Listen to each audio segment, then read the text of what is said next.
Why the chipmunk's back is striped.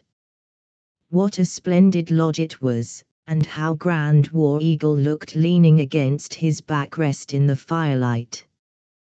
From the tripod that supported the backrest were suspended his weapons and his medicine bundle, each showing the wonderful skill of the maker. The quiver that held the arrows was combined with a case for the bow, and colored quills of the porcupine had been deftly used to make it a thing of beauty. All about the lodge hung the strangely painted linings, and the firelight added richness to both color and design. War Eagle's hair was white, for he had known many snows, but his eyes were keen and bright as a boy's, as he gazed in pride at his grandchildren across the lodge fire. He was wise, and had been in many battles, for his was a warlike tribe. He knew all about the world and the people in it. He was deeply religious, and every Indian child loved him for his goodness and brave deeds. About the fire were little Buffalo Calf, a boy of 11 years, eyes in the water, his sister, a girl of 9, Fine Bow, a cousin of these, aged 10, and Bluebird, his sister, who was but 8 years old. Not a sound did the children make while the old warrior filled his great pipe, and only the snapping of the lodge fire broke the stillness. Solemnly War Eagle lit the tobacco that had been mixed with the dried inner bark of the red willow, and for several minutes smoked in silence, while the children's eyes grew large with expectancy. Finally he spoke. "Napa, old man, is very old indeed. He made this world, and all that is on it. He came out of the south, and traveled toward the north, making the birds and animals as he passed. He made the perfumes for the winds to carry about, and he even made the war paint for the people to use.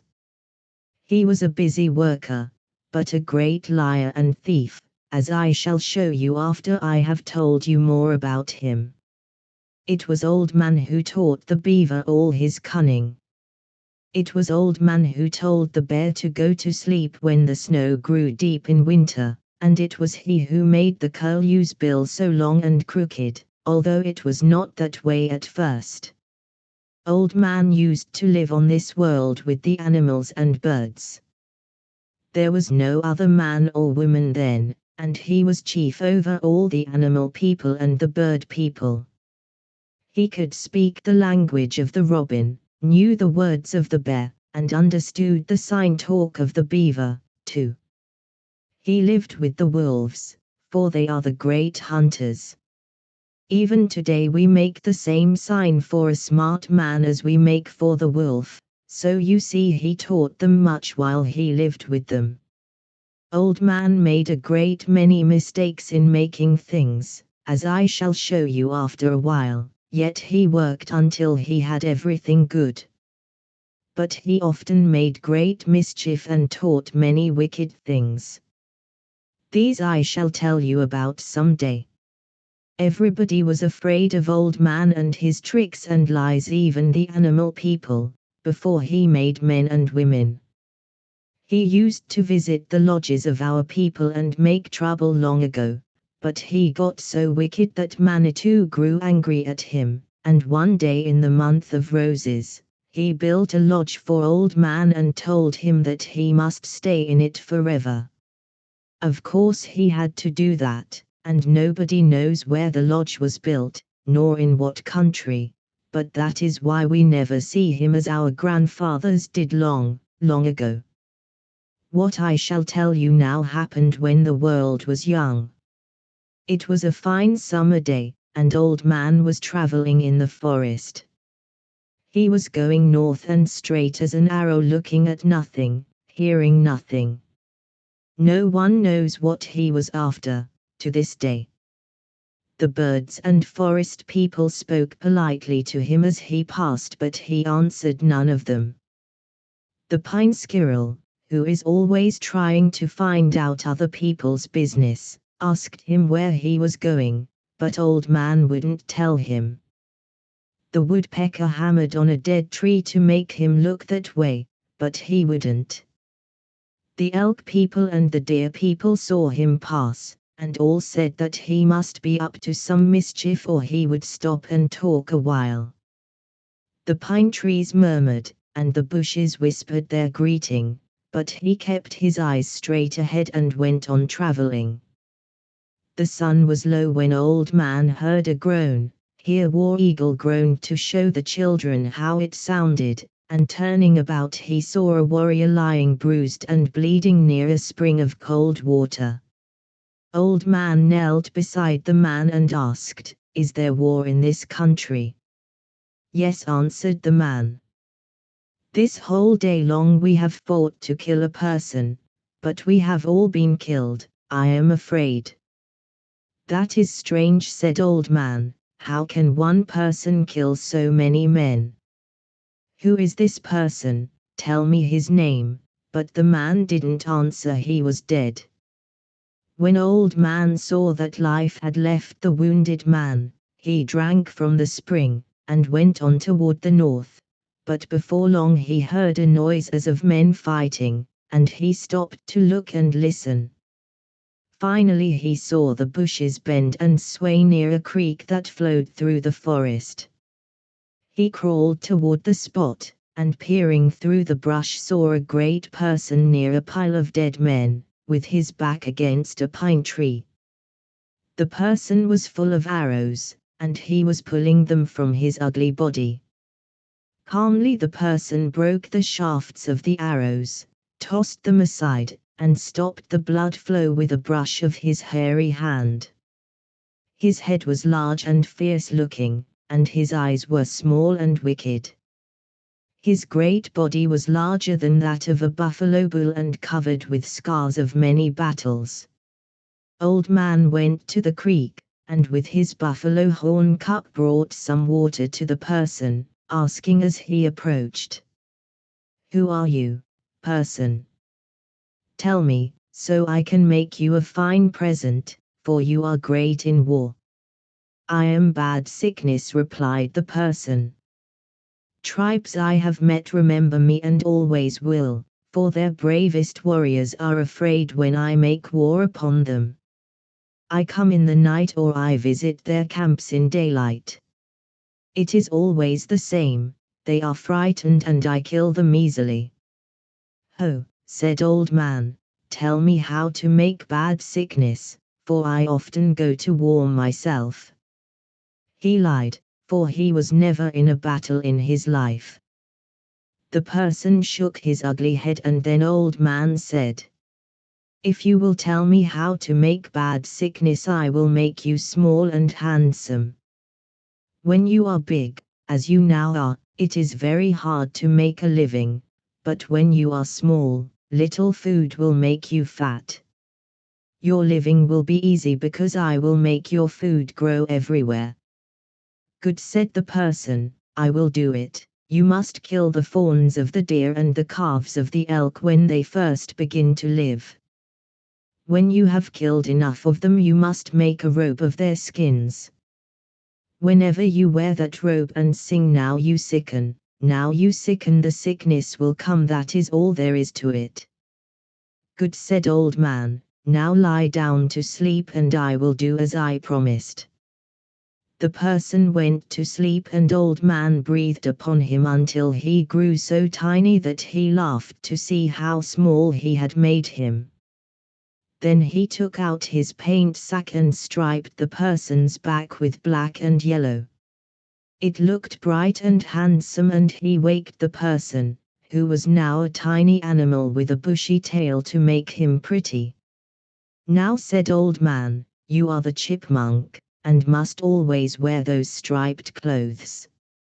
All of your children and their children must wear them, too." After the chipmunk had looked at himself, and thanked Old Man for his new clothes, he wanted to know how he could make his living, and Old Man told him what to eat, and said he must cache the pine nuts when the leaves turned yellow, so he would not have to work in the winter time. "You are a cousin to the pine squirrel," said Old Man, and you will hunt and hide as he does. You will be spry and your living will be easy to make if you do as I have told you." He taught the chipmunk his language and his signs, showed him where to live, and then left him, going on toward the north again. He kept looking for the cow elk and doe deer, and it was not long before he had killed enough of their young to make the robe as the person told him, for they were plentiful before the white man came to live on the world. He found a shady place near a creek, and there made the robe that would make bad sickness whenever he sang the queer song, but the robe was plain, and brown in color. He didn't like the looks of it. Suddenly he thought how nice the back of the chipmunk looked after he had striped it with his paints. He got out his old paint sack and with the same colors made the robe look very much like the clothes of the chipmunk. He was proud of the work, and liked the new robe better, but being lazy, he wanted to save himself work. So he sent the south wind to tell all the doe deer and the cow elk to come to him. They came as soon as they received the message, for they were afraid of Old Man and always tried to please him. When they had all reached the place where Old Man was, he said to them, "Do you see this robe?" "Yes, we see it," they replied. "Well, I have made it from the skins of your children, and then painted it to look like the chipmunk's back, for I like the looks of that person's clothes. I shall need many more of these robes during my life, and every time I make one, I don't want to have to spend my time painting it, so from now on and forever your children shall be born in spotted clothes. I want it to be that way to save me work. On all the fawns there must be spots of white like this." Here he pointed to the spots on Bad Sickness's robe, "and on all of the elk calves the spots shall not be so white and shall be in rows and look rather yellow." Again he showed them his robe, that they might see just what he wanted. "Remember," he said, "after this I don't want to see any of your children running about wearing plain clothing, because that would mean more painting for me. Now go away, and remember what I have said, lest I make you sick." The cow elk and the doe deer were glad to know that their children's clothes would be beautiful, and they went away to their little ones who were hidden in the tall grass, where the wolves and mountain lions would have a hard time finding them, for you know that in the tracks of the fawn there is no scent, and the wolf cannot trail him when he is alone. That is the way Manitou takes care of the weak, and all of the forest people know about it, too. Now you know why the chipmunk's back is striped, and why the fawn and elk calf wear their pretty clothes. I hear the owls, and it is time for all young men who will someday be great warriors to go to bed, and for all young women to seek rest, lest beauty go away forever. Ho! How the ducks got their fine feathers! Another night had come, and I made my way toward War Eagle's lodge. In the bright moonlight the dead leaves of the quaking aspen fluttered down whenever the wind shook the trees, and over the village great flocks of ducks and geese and swan passed in a never-ending procession, calling to each other in strange tones as they sped away toward the waters that never freeze. In the lodge War Eagle waited for his grandchildren, and when they had entered, happily, he laid aside his pipe and said, "The duck people are traveling tonight just as they have done since the world was young. They are going away from winter because they cannot make a living when ice covers the rivers. You have seen the duck people often. You have noticed that they wear fine clothes, but you do not know how they got them, so I will tell you tonight. It was in the fall when leaves are yellow that it happened, and long, long ago. The duck people had gathered to go away, just as they are doing now. The buck deer was coming down from the high ridges to visit friends in the lowlands along the streams as they have always done. On a lake, Old Man saw the duck people getting ready to go away, and at that time they all looked alike. That is, they all wore the same colored clothes. The loons and the geese and the ducks were there and playing in the sunlight. The loons were laughing loudly and the diving was fast and merry to see. On the hill where Old Man stood there was a great deal of moss, and he began to tear it from the ground and roll it into a great ball. When he had gathered all he needed, he shouldered the load and started for the shore of the lake, staggering under the weight of the great burden. Finally the duck people saw him coming with his load of moss and began to swim away from the shore. "Wait, my brothers," he called, "I have a big load here, and I am going to give you people a dance. Come and help me get things ready." "Don't you do it," said the gray goose to the others. "That's Old Man and he is up to something bad, I am sure." So the loon called to Old Man and said they wouldn't help him at all. Right near the water, Old Man dropped his ball of moss and then cut 20 long poles. With the poles he built a lodge which he covered with the moss, leaving a doorway facing the lake. Inside the lodge he built a fire, and when it grew bright he cried, "Say, brothers, why should you treat me this way when I am here to give you a big dance? Come into the lodge." But they wouldn't do that. Finally Old Man began to sing a song in the duck talk, and keep time with his drum. The duck people liked the music, and swam a little nearer to the shore, watching for trouble all the time, but Old Man sang so sweetly that pretty soon they waddled up to the lodge and went inside. The loon stopped near the door, for he believed that what the gray goose had said was true, and that Old Man was up to some mischief. The gray goose, too, was careful to stay close to the door, but the ducks reached all about the fire. Politely, Old Man passed the pipe, and they all smoked with him, because it is wrong not to smoke in a person's lodge if the pipe is offered, and the duck people knew that. "Well," said Old Man, "this is going to be the blind dance, but you will have to be painted first. Brother Mallard, name the colors, tell how you want me to paint you." "Well," replied the mallard drake, "paint my head green, and put a white circle around my throat, like a necklace. Besides that, I want a brown breast and yellow legs, but I don't want my wife painted that way." Old Man painted him just as he asked, and his wife, too. Then the teal and the wood duck. It took a long time to paint the wood duck, and the spoonbill and the bluebill and the canvasback and the goose and the brant and the loon all chose their paint. Old Man painted them all just as they wanted him to, and kept singing all the time. They looked very pretty in the firelight, for it was night before the painting was done.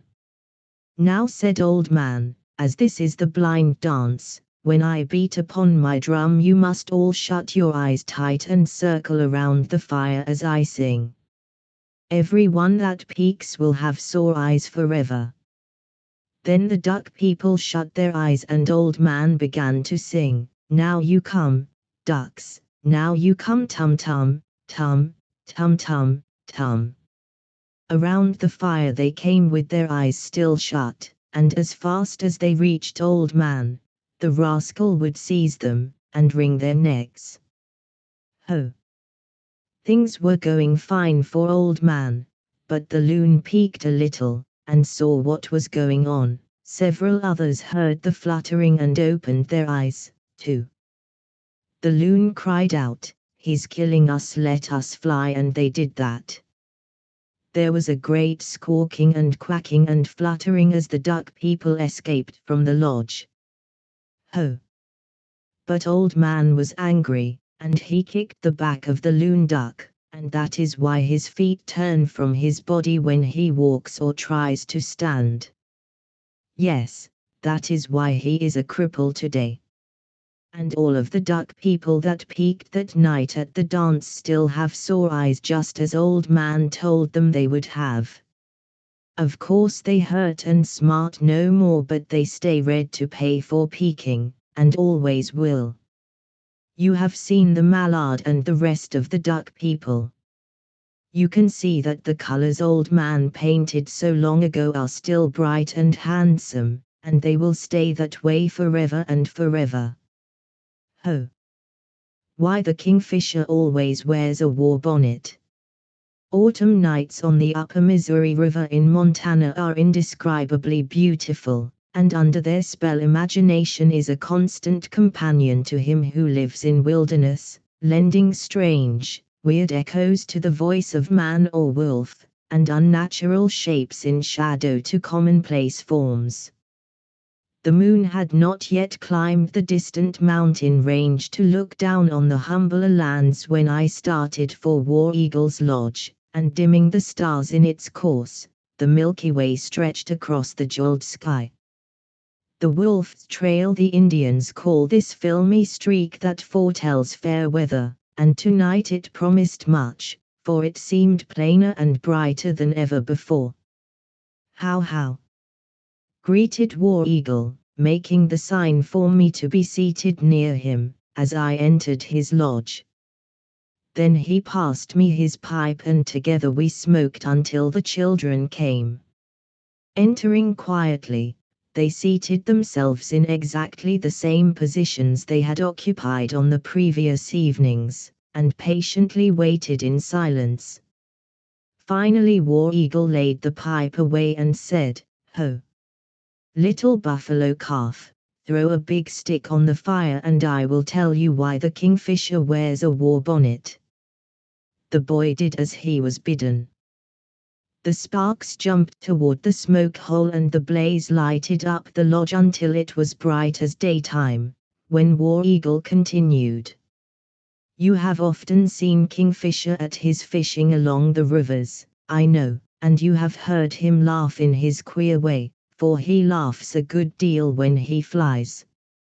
That same laugh nearly cost him his life once, as you will see. I am sure none could see the kingfisher without noticing his great head dress, but not many know how he came by it because it happened so long ago that most men have forgotten. It was one day in the winter time when Old Man and the wolf were hunting. The snow covered the land and ice was on all of the rivers. It was so cold that Old Man wrapped his robe close about himself and his breath showed white in the air. Of course the wolf was not cold, wolves never get cold as men do. Both Old Man and the wolf were hungry, for they had traveled far and had killed no meat. Old Man was complaining and grumbling, for his heart is not very good. It is never well to grumble when we are doing our best, because it will do no good and makes us weak in our hearts. When our hearts are weak, our heads sicken and our strength goes away. Yes, it is bad to grumble. When the sun was getting low, Old Man and the wolf came to a great river. On the ice that covered the water, they saw 4 fat otters playing. "There is meat," said the wolf, "wait here and I will try to catch one of those fellows."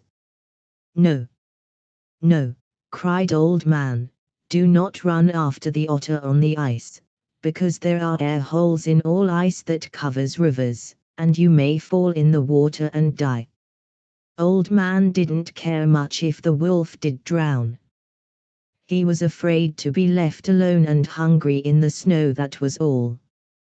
"Ho," said the wolf, "I am swift of foot and my teeth are white and sharp. What chance has an otter against me? Yes, I will go," and he did.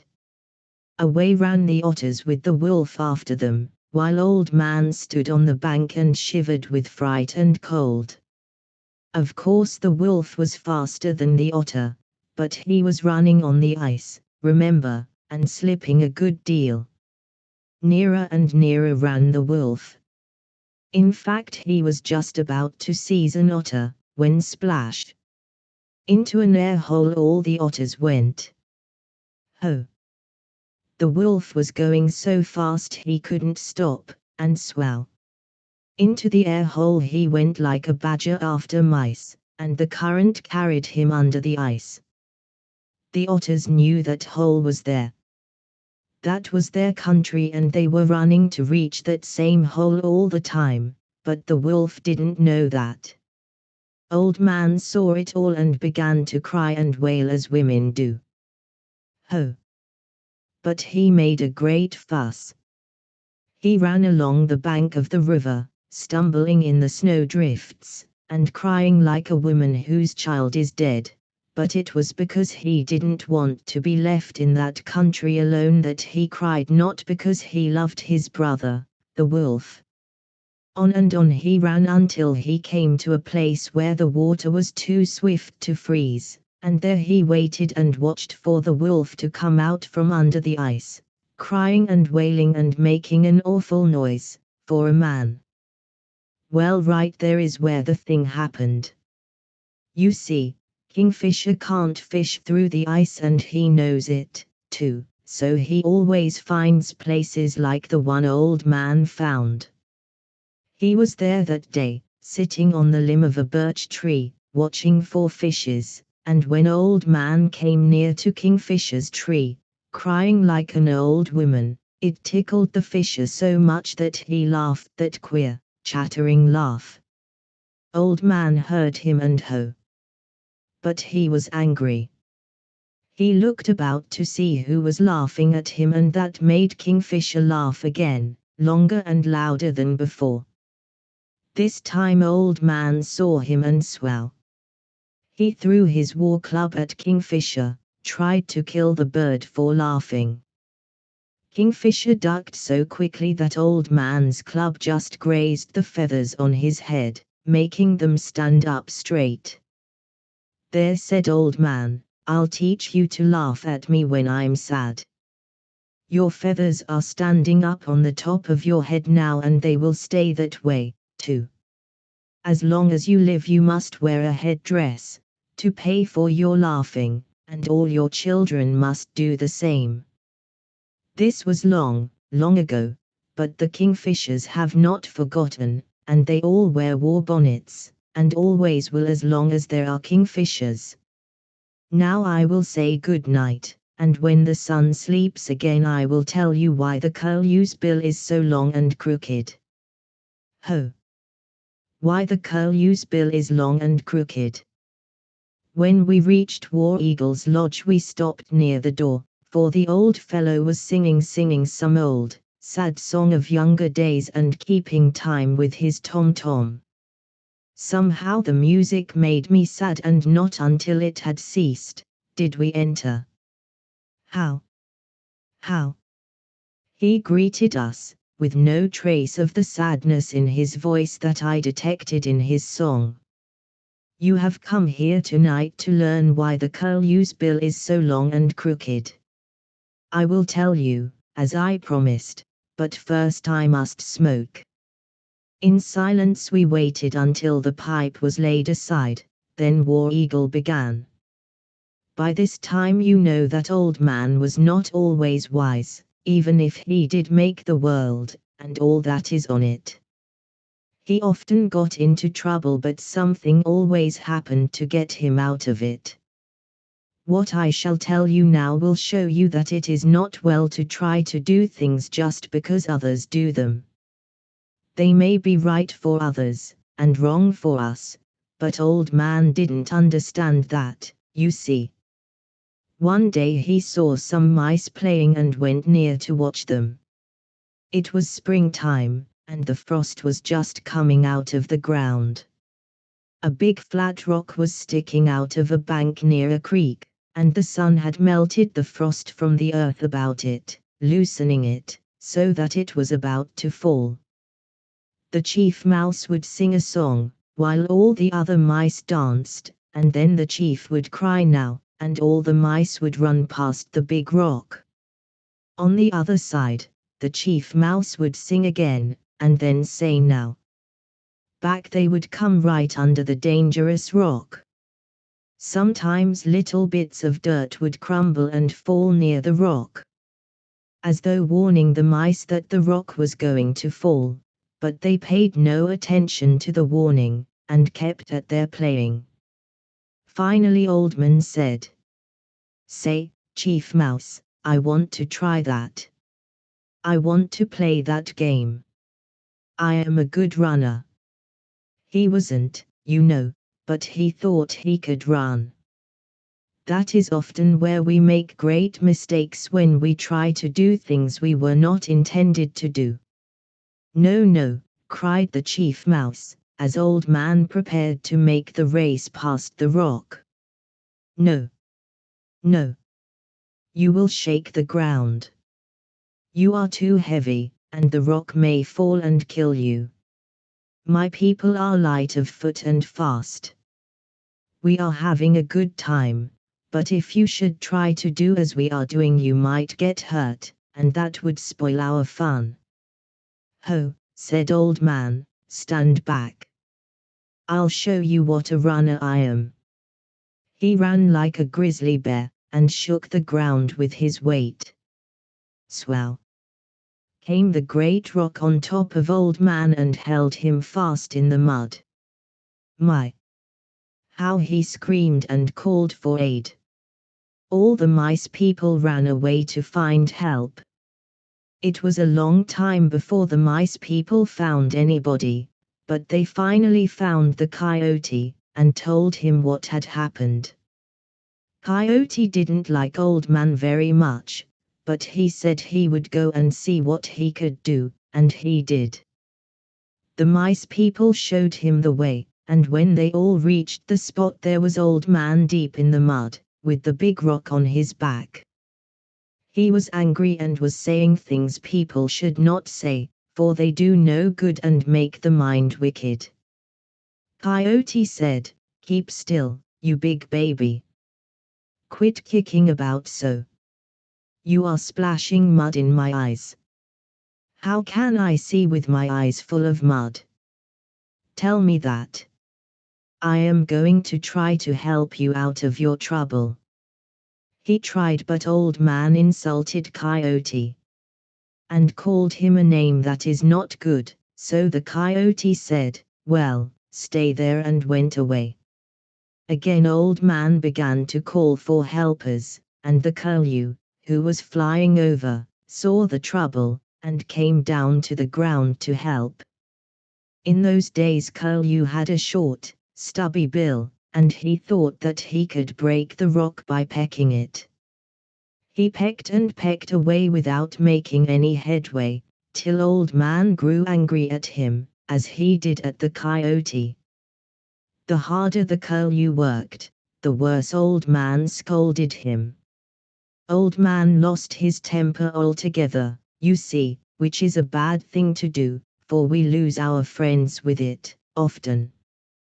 Temper is like a bad dog about a lodge. No friends will come to see us when he is about. Curlew did his best, but finally said, "I'll go and try to find somebody else to help you. I guess I am too small and weak. I shall come back to you." He was standing close to Old-Man when he spoke, and Old-Man reached out and grabbed the curlew by the bill. Curlew began to scream, "Oh, my, oh, my, oh, my," as you still hear them in the air when it is morning. Old-Man hung on to the bill and finally pulled it out long and slim, and bent it downward, as it is today. Then he let go and laughed at the curlew. "You are a queer-looking bird now. That is a homely bill, but you shall always wear it, and so shall all of your children, as long as there are curlews in the world." I have forgotten who it was that got Old-Man out of his trouble, but it seems to me it was the bear. Anyhow, he did get out somehow, and lived to make trouble, until Manitou grew tired of him. There are good things that Old Man did, and tomorrow night, if you will come early, I will tell you how Old Man made the world over after the water made its war on the land, scaring all the animal people and the bird people.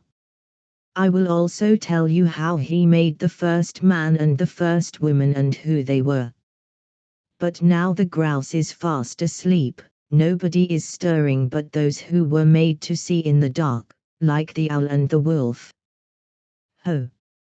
Old Man remakes the world. The sun was just sinking behind the hills when we started for War Eagle's lodge. Tomorrow will be a fine day, said other person, for grandfather says that a red sky is always the sun's promise of fine weather, and the sun cannot lie. Yes, said Bluebird, and he said that when this moon was new it traveled well south for this time of year and its points were up. That means fine, warm weather. I wish I knew as much as grandfather, said Finebow with pride. The pipe was laid aside at once upon our entering the lodge, and the old warrior said, I have told you that Old Man taught the animals and the birds all they know. He made them and therefore knew just what each would have to understand in order to make his living. They have never forgotten anything he told them even to this day. Their grandfathers told the young ones what they had been told, just as I am telling you the things you should know. Be like the birds and animals, tell your children and grandchildren what I have told you, that our people may always know how things were made, and why strange things are true. Yes, Old Man taught the beaver how to build his dams to make the water deeper, taught the squirrel to plant the pine nut so that another tree might grow and have nuts for his children, told the bear to go to sleep in the winter, when the snow made hard traveling for his short legs, told him to sleep, and promised him that he would need no meat while he slept. All winter long the bear sleeps and eats nothing, because Old Man told him that he could. He sleeps so much in the winter that he spends most of his time in summer hunting. It was Old Man who showed the owl how to hunt at night, and it was Old Man that taught the weasel all his wonderful ways, his bloodthirsty ways, for the weasel is the bravest of the animal people, considering his size. He taught the beaver one strange thing that you have noticed, and that is to lay sticks on the creek bottoms, so that they will stay there as long as he wants them to. Whenever the animal people got into trouble, they always sought Old Man and told him about it. All were busy working and making a living, when one day it commenced to rain. That was nothing, of course, but it didn't stop as it had always done before. No, it kept right on raining until the rivers overran their banks, and the water chased the weasel out of his hole in the ground. Yes, and it found the rabbit's hiding place and made him leave it. It crept into the lodge of the wolf at night and frightened his wife and children.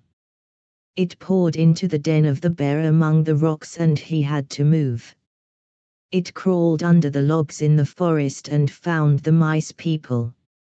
Out it went to the plains and chased them out of their homes in the buffalo skulls. At last the beaver's dams broke under the strain, and that made everything worse. It was bad, very bad, indeed.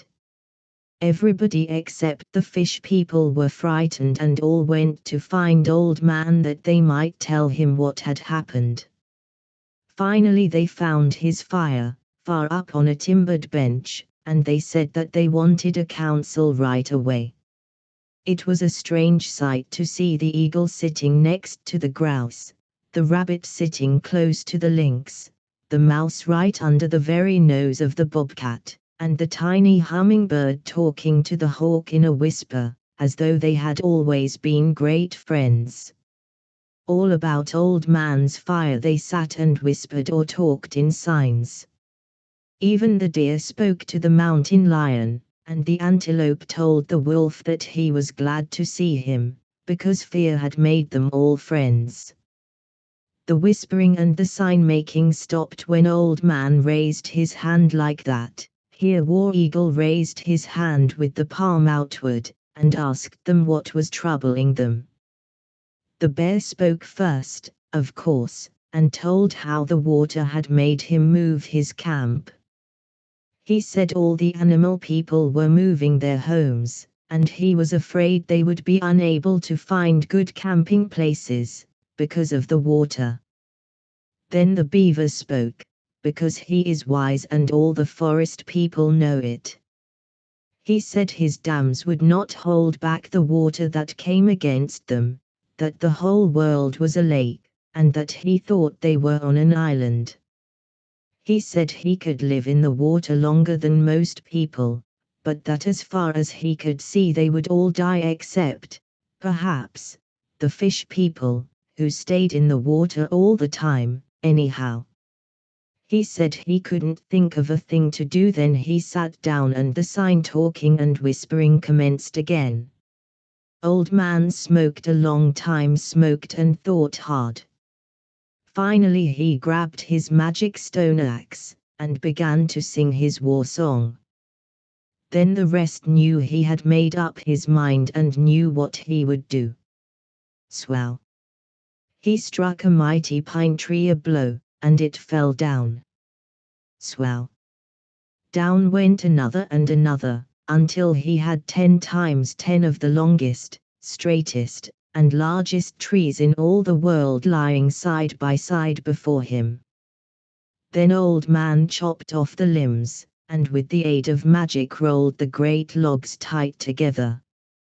With withes of willow that he told the beaver to cut for him, he bound the logs fast together until they were all as one. It was a monstrous raft that Old Man had built, as he sang his song in the darkness. At last he cried, "Ho!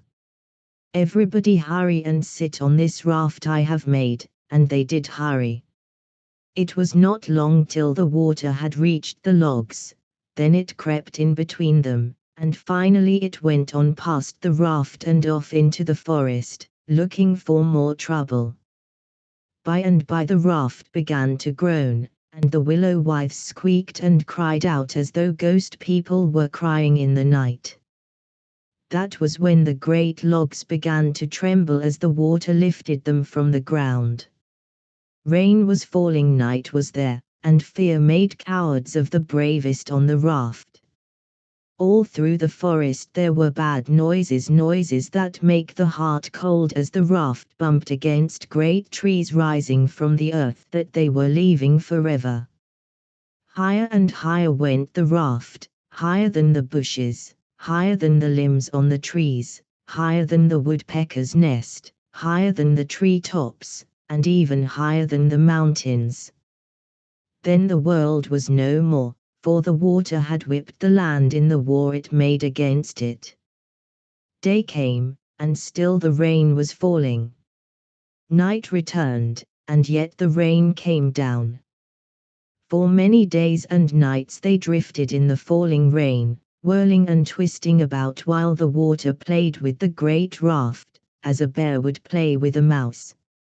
It was bad, and they were all afraid. Even Old Man himself was scared. At last the sun came, but there was no land. All was water. The water was the world. It reached even to the sky and touched it all about the edges. All were hungry, and some of them were grumbling, too. There are always grumblers when there is great trouble, but they are not the ones who become great chiefs ever. Old Man sat in the middle of the raft and thought. He knew that something must be done, but he didn't know what. Finally he said, "Ho! Chipmunk, bring me the spotted loon. Tell him I want him." The chipmunk found the spotted loon and told him that Old Man wanted him, so the loon went to where Old Man sat. When he got there, Old Man said, "Spotted loon, you are a great diver. Nobody can dive as you can. I made you that way and I know. If you will dive and swim down to the world, I think you might bring me some of the dirt that it is made of, then I am sure I can make another world. It is too deep, this water, replied the loon. I am afraid I shall drown. Well, what if you do, said Old Man. I gave you life, and if you lose it this way I will return it to you. You shall live again. All right, Old Man, he answered, I am willing to try. So he waddled to the edge of the raft. He is a poor walker, the loon, and you know I told you why. It was all because Old Man kicked him in the back the night he painted all the duck people. Down went the spotted loon, and long he stayed beneath the water. All waited and watched, and longed for good luck, but when he came to the top he was dead. Everybody groaned, all felt badly, I can tell you, as Old Man laid the dead loon on the logs. The loon's wife was crying, but Old Man told her to shut up and she did. Then Old Man blew his own breath into the loon's bill, and he came back to life. What did you see, Brother Loon? Asked Old Man, while everybody crowded as close as he could. Nothing but water, answered the loon. We shall all die here. I cannot reach the world by swimming. My heart stops working. There were many brave ones on the raft, and the otter tried to reach the world by diving, and the beaver, and the gray goose, and the gray goose's wife. But all died in trying, and all were given a new life by Old Man. Things were bad and getting worse. Everybody was cross, and all wondered what Old Man would do next, when somebody laughed. All turned to see what there could be to laugh at such a time, and Old Man turned about just in time to see the muskrat bid goodbye to his wife. That was what they were laughing at. But he paid no attention to Old Man or the rest, and slipped from the raft to the water. Flip! His tail cut the water like a knife, and he was gone. Some laughed again, but all wondered at his daring, and waited with little hope in their hearts, for the muskrat wasn't very great, they thought. He was gone longer than the loon, longer than the beaver, longer than the otter or the gray goose or his wife, but when he came to the surface of the water he was dead. Old Man brought Muskrat back to life, and asked him what he had seen on his journey. Muskrat said, I saw trees, Old Man, but I died before I got to them. Old Man told him he was brave. He said his people should forever be great if he succeeded in bringing some dirt to the raft, so just as soon as the muskrat was rested he dove again. When he came up he was dead, but clenched in his tiny hand Old Man found some dirt, not much, but a little. A second time Old Man gave the muskrat his breath, and told him that he must go once more, and bring dirt. He said there was not quite enough in the first lot, so after resting a while the muskrat tried a third time, and a third time he died, but brought up a little more dirt. Everybody on the raft was anxious now, and they were all crowding about Old Man, but he told them to stand back, and they did. Then he blew his breath in Muskrat's mouth a third time, and a third time he lived and joined his wife. Old Man then dried the dirt in his hands, rubbing it slowly and singing a queer song. Finally it was dry, then he settled the hand that held the dirt in the water slowly, until the water touched the dirt. The dry dirt began to whirl about, and then Old Man blew upon it. Hard he blew and waved his hands, and the dirt began to grow in size right before their eyes.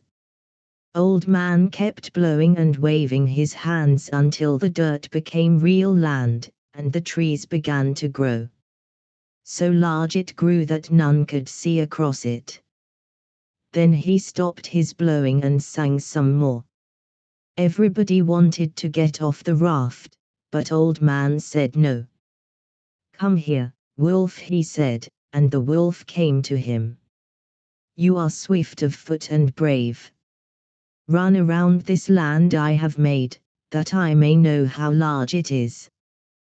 The wolf started, and it took him half a year to get back to the raft. He was very poor from much running, too, but Old Man said the world wasn't big enough yet, so he blew some more, and again sent the wolf out to run around the land. He never came back. No, the old man had made it so big that the wolf died of old age before he got back to the raft. Then all the people went out upon the land to make their living, and they were happy there, too.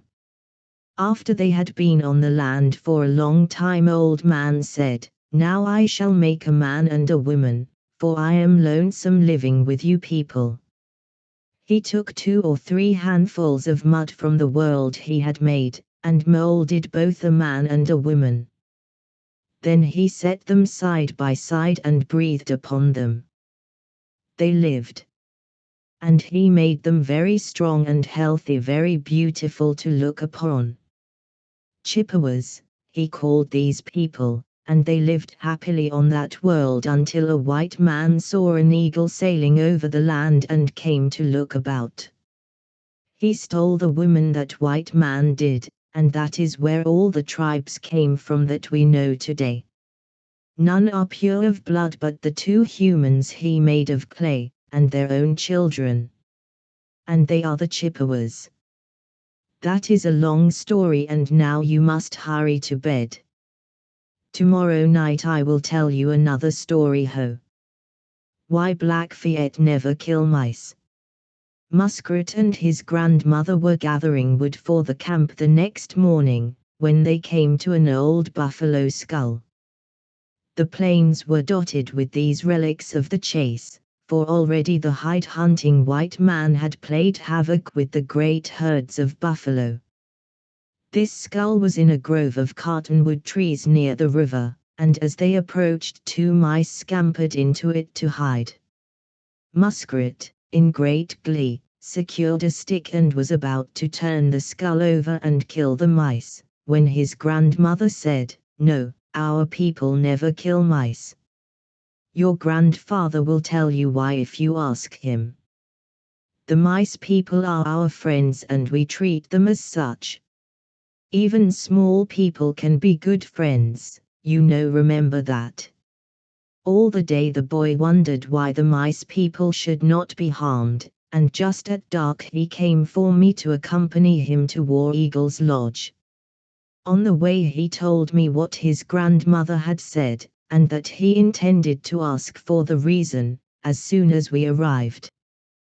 We found the other children already there, and almost before we had seated ourselves, Muskrat asked, "Grandfather, why must we never kill the mice people?" Grandmother said that you knew. "Yes," replied War Eagle, "I do know and you must know. Therefore I shall tell you all tonight why the mice people must be let alone and allowed to do as they please, for we owe them much, much more than we can ever pay. Yes, they are great people, as you will see. It happened long, long ago, when there were few men and women on the world. Old Man was chief of all then, and the animal people and the bird people were greater than our people, because we had not been on earth long and were not wise. There was much quarreling among the animals and the birds. You see, the bear wanted to be chief, under Old Man, and so did the beaver. Almost every night they would have a council and quarrel over it. Beside the bear and beaver, there were other animals, and also birds, that thought they had the right to be chief. They couldn't agree and the quarreling grew worse as time went on. Some said the greatest thief should be chosen. Others thought the wisest one should be the leader, while some said the swiftest traveler was the one they wanted. So it went on and on until they were most all enemies instead of friends, and you could hear them quarreling almost every night, until Old Man came along that way. He heard about the trouble. I forget who told him, but I think it was the rabbit. Anyhow, he visited the council where the quarreling was going on and listened to what each one had to say. It took until almost daylight, too. He listened to it all every bit. When they had finished talking and the quarreling commenced as usual, he said, "Stop," and they did stop. Then he said to them, "I will settle this thing right here and right now, so that there will be no more rows over it, forever." He opened his paint sack and took from it a small, polished bone. This he held up in the firelight, so that they might all see it, and he said, "This will settle the quarrel. You all see this bone in my right hand, don't you?" "Yes," they replied. "Well, now you watch the bone and my hands, too, for they are quick and cunning." Old Man began to sing the gambling song and to slip the bone from one hand to the other so rapidly and smoothly that they were all puzzled. Finally he stopped singing and held out his hands both shut tight, and both with their backs up. "Which of my hands holds the bone now?" he asked them. Some said it was in the right hand and others claimed that it was the left hand that held it. Old Man asked the bear to name the hand that held the bone, and the bear did, but when Old Man opened that hand it was empty, the bone was not there. Then everybody laughed at the bear. Old Man smiled a little and began to sing and again pass the bone. "Beaver, you are smart. Name the hand that holds the bone this time." The beaver said, "It's in your right hand. I saw you put it there." Old Man opened that hand right before the beaver's eyes, but the bone wasn't there, and again everybody laughed, especially the bear. "Now, you see," said Old Man, "that this is not so easy as it looks, but I am going to teach you all to play the game. And when you have all learned it, you must play it until you find out who is the cleverest at the playing. Whoever that is, he shall be chief under me, forever." Some were awkward and said they didn't care much who was chief, but most all of them learned to play pretty well. First the bear and the beaver tried it, but the beaver beat the bear easily and held the bone for ever so long. Finally the buffalo beat the beaver and started to play with the mouse. Of course the mouse had small hands and was quicker than the buffalo, quicker to see the bone. The buffalo tried hard, for he didn't want the mouse to be chief, but it didn't do him any good, for the mouse won in the end. It was a fair game and the mouse was chief under the agreement. He looked quite small among the rest, but he walked right out to the center of the council and said, "Listen, brothers, what is mine to keep is mine to give away. I am too small to be your chief and I know it. I am not warlike. I want to live in peace with my wife and family. I know nothing of war. I get my living easily. I don't like to have enemies. I am going to give my right to be chief to the man that Old Man has made like himself." That settled it. That made the man chief forever, and that is why he is greater than the animals and the birds. That is why we never kill the mice people. You saw the mice run into the buffalo skull, of course. There is where they have lived and brought up their families ever since the night the mouse beat the buffalo playing the bone game. Yes, the mice people always make their nests in the heads of the dead buffalo people, ever since that night. Our people play the same game, even today. See, and War Eagle took from his paint sack a small, polished bone.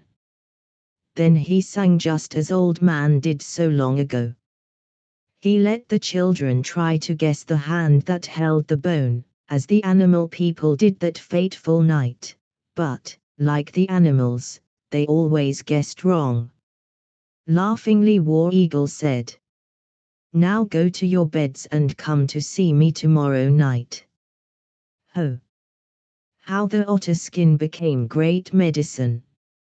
It was rather late when we left War Eagle's lodge after having learned why the Indians never kill the mice people, and the Milky Way was white and plain, dimming the stars with its mist.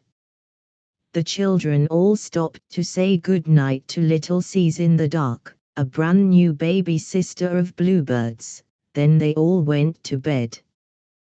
The next day the boys played at war, just as white boys do, and the girls played with dolls dressed in buckskin clothes, until it grew tiresome, when they visited relatives until it came time for us all to go to their grandfather's lodge. He was smoking when we entered, but soon laid aside the pipe and said, "You know that the otter skin is big medicine, no doubt. You have noticed that our warriors wear it sometimes, and you know that we all think it very lucky to wear the skin of the otter. But you don't know how it came to be great, so I shall tell you. One time, long before my grandfather was born, a young man of our tribe was unlucky in everything. No woman wanted to marry him, because he couldn't kill enough meat to keep her in food and clothes. Whenever he went hunting, his bow always broke or he would lose his lance. If these things didn't happen, his horse would fall and hurt him. Everybody talked about him and his bad luck, and although he was fine looking, he had no close friends, because of his ill fortune. He tried to dream and get his medicine, but no dream would come. He grew sour and people were sorry for him all the time. Finally his name was changed to the Unlucky One, which sounds bad to the ear. He used to wander about alone a good deal, and one morning he saw an old woman gathering wood by the side of a river. The Unlucky One was about to pass the old woman when she stopped him and asked, "Why are you so sad in your handsome face? Why is that sorry look in your fine eyes?" "Because," replied the young man, "I am the Unlucky One. Everything goes wrong with me, always. I don't want to live any longer, for my heart is growing wicked." "Come with me," said the old woman, and he followed her until she told him to sit down. Then she said, "Listen to me. First you must learn a song to sing, and this is it." Then she sang a queer song over and over again until the young man had learned it well. "Now do what I tell you, and your heart shall be glad someday." She drew from her robe a pair of moccasins and a small sack of dried meat. "Here," she said, "put these moccasins on your feet and take this sack of meat for food, for you must travel far. Go on down this river until you come to a great beaver village. Their lodges will be large and fine-looking, and you will know the village by the great size of the lodges. When you get to the place, you must stand still for a long time, and then sing the song I taught you. When you have finished the singing, a great white beaver, chief of all the beavers in the world, will come to you. He is wise and can tell you what to do to change your luck. After that I cannot help you, but do what the white beaver tells you, without asking why. Now go, and be brave." The young man started at once. Long his steps were, for he was young and strong. Far he traveled down the river, saw many beaver villages, too, but he did not stop, because the lodges were not big. as the old woman told him they would be in the right village. His feet grew tired, for he traveled day and night without resting, but his heart was brave and he believed what the old woman had told him. It was late on the third day when he came to a mighty beaver village, and here the lodges were greater than any he had ever seen before. In the center of the camp was a monstrous lodge built of great sticks and towering above the rest. All about, the ground was neat and clean and bare as your hand. The unlucky one knew this was the White Beaver's lodge, knew that at last he had found the chief of all the beavers in the world. So he stood still for a long time, and then sang that song. Soon a great white beaver, white as the snows of winter, came to him and asked, "Why do you sing that song, my brother? What do you want of me? I have never heard a man sing that song before. You must be in trouble." "I am the unlucky one," the young man replied. "I can do nothing well. I can find no woman who will marry me. In the hunt my bow will often break or my lance is poor. My medicine is bad and I cannot dream. The people do not love me, and they pity me as they do a sick child." "I am sorry for you," said the White Beaver, chief of all the beavers in the world, "but you must find my brother the Coyote, who knows where Old Man's lodge is. The Coyote will do your bidding if you sing that song when you see him. Take this stick with you, because you will have a long journey, and with the stick you may cross any river and not drown, if you keep it always in your hand. That is all I can do for you, myself." On down the river the unlucky one traveled, and the sun was low in the west on the fourth day, when he saw the Coyote on a hillside nearby. After looking at Coyote for a long time, the young man commenced to sing the song the old woman had taught him. When he had finished the singing, the Coyote came up close and asked, "What is the matter? Why do you sing that song? I never heard a man sing it before. What is it you want of me?" Then the unlucky one told the Coyote what he had told the White Beaver, and showed the stick the beaver chief had given him, to prove it. "I am hungry, too," said the unlucky one, "for I have eaten all the dried meat the old woman gave me." "Wait here," said the Coyote, "my brother the wolf has just killed a fat doe, and perhaps he will give me a little of the meat when I tell him about you and your troubles." Away went the Coyote to beg for meat, and while he was gone the young man bathed his tired feet in a cool creek. Soon the Coyote came back with meat, and young man built a fire and ate some of it, even before it was warm, for he was starving. When he had finished the Coyote said, "Now I shall take you to Old Man's lodge, come." They started, even though it was getting dark.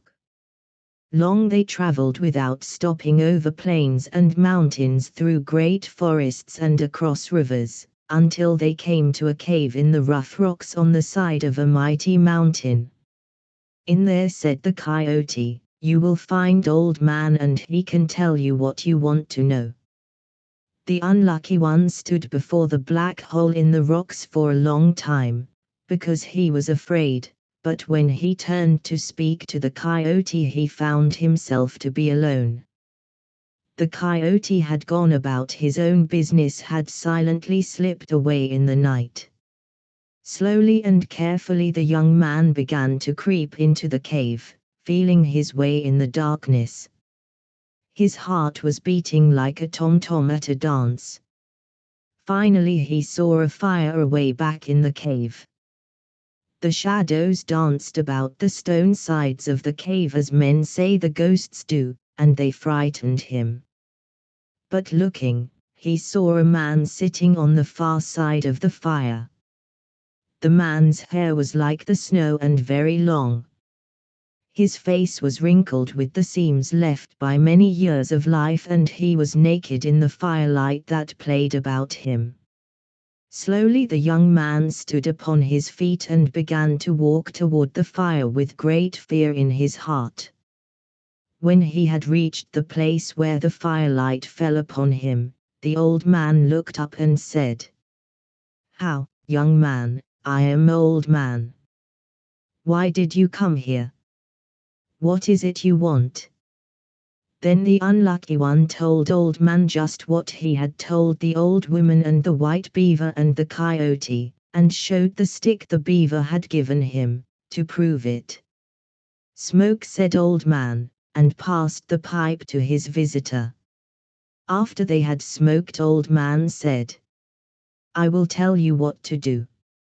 On the top of this great mountain there live many ghost people, and their chief is a great owl. This owl is the only one who knows how you can change your luck, and he will tell you if you are not afraid. Take this arrow and go among those people, without fear. Show them you are unarmed as soon as they see you. Now go." Out into the night went the unlucky one and on up the mountain. The way was rough and the wind blew from the north, chilling his limbs and stinging his face, but on he went toward the mountain top, where the storm clouds sleep and the winter always stays. Drifts of snow were piled all about, and the wind gathered it up and hurled it at the young man as though it were angry at him. The clouds waked and gathered around him, making the night darker and the world lonelier than before, but on the very top of the mountain he stopped and tried to look through the clouds. Then he heard strange singing all about him, but for a long time there was no singer in sight. Finally the clouds parted and he saw a great circle of ghost people with large and ugly heads. They were seated on the icy ground and on the drifts of snow and on the rocks, singing a warlike song that made the heart of the young man stand still, in dread. In the center of the circle there sat a mighty owl, their chief. Ho! When the ghost people saw the unlucky one they rushed at him with many lances and would have killed him, but the owl chief cried, "Stop!" The young man folded his arms and said, "I am unarmed, come and see how a Blackfoot dies. I am not afraid of you." "Ho," said the owl chief, "we kill no unarmed man. Sit down, my son, and tell me what you want. Why do you come here? You must be in trouble. You must smoke with me." The unlucky one told the owl chief just what he had told the old woman and the beaver and the coyote and Old Man, and showed the stick that the white beaver had given him and the arrow that Old Man had given to him to prove it. "Good," said the owl chief, "I can help you, but first you must help yourself. Take this bow. It is a medicine bow. Then you will have a bow that will not break and an arrow that is good and straight. Now go down this mountain until you come to a river. It will be dark when you reach this river, but you will know the way. There will be a great cottonwood tree on the bank of the stream where you first come to the water. At this tree, you must turn down the stream and keep on traveling without rest, until you hear a splashing in the water near you. When you hear the splashing, you must shoot this arrow at the sound.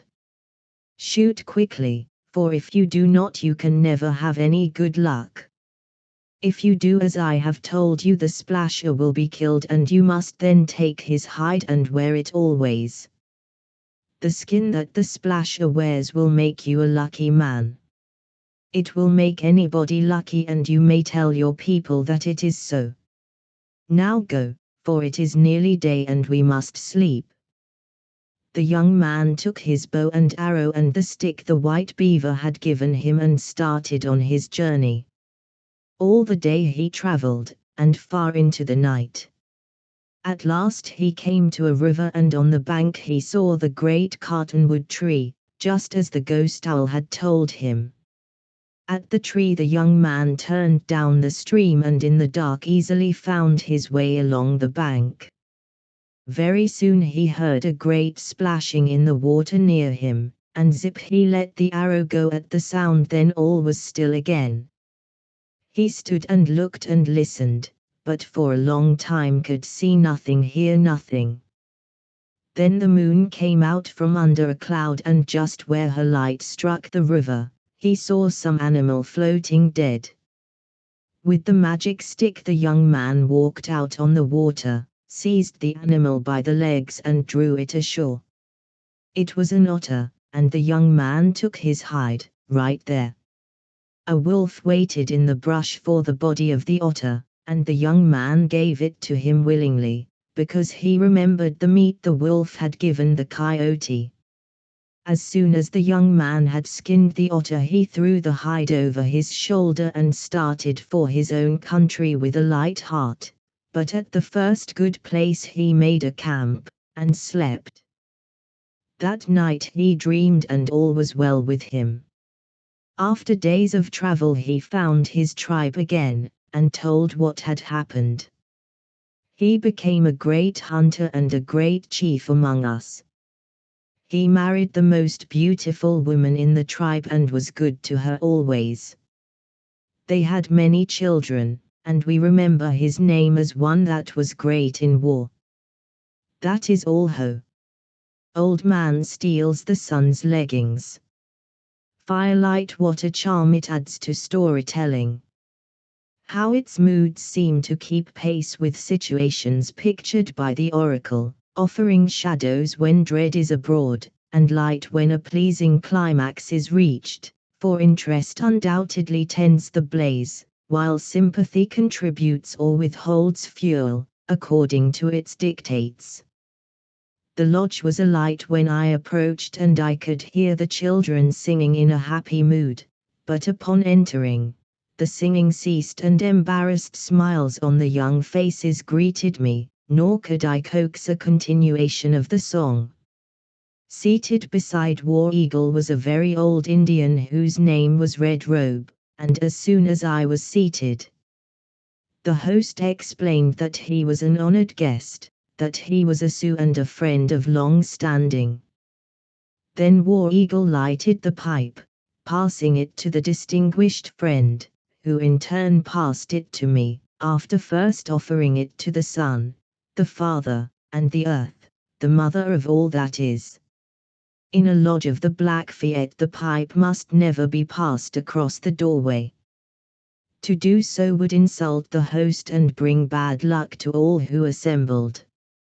Therefore, if there be a large number of guests ranged about the lodge, the pipe is passed first to the left from guest to guest until it reaches the door, when it goes back, unsmoked, to the host, to be refilled ere it is passed to those on his right hand. Briefly War Eagle explained my presence to Red Robe and said, once the moon made the sun a pair of leggings. Such beautiful work had never been seen before. They were worked with the colored quills of the porcupine and were covered with strange signs, which none but the sun and the moon could read. No man ever saw such leggings as they were, and it took the moon many snows to make them. Yes, they were wonderful leggings and the sun always wore them on fine days, for they were bright to look upon. Every night when the sun went to sleep in his lodge away in the west, he used the leggings for a pillow, because there was a thief in the world, even then. That thief and rascal was Old Man, and of course the sun knew all about him. That is why he always put his fine leggings under his head when he slept. When he worked he almost always wore them, as I have told you, so that there was no danger of losing them in the daytime, but the sun was careful of his leggings when night came and he slept. You wouldn't think that a person would be so foolish as to steal from the sun, But one night Old Man, who is the only person who ever knew just where the sun's lodge was, crept near enough to look in, and saw the leggings under the sun's head. We have all traveled a great deal, but no man ever found the sun's lodge. No man knows in what country it is.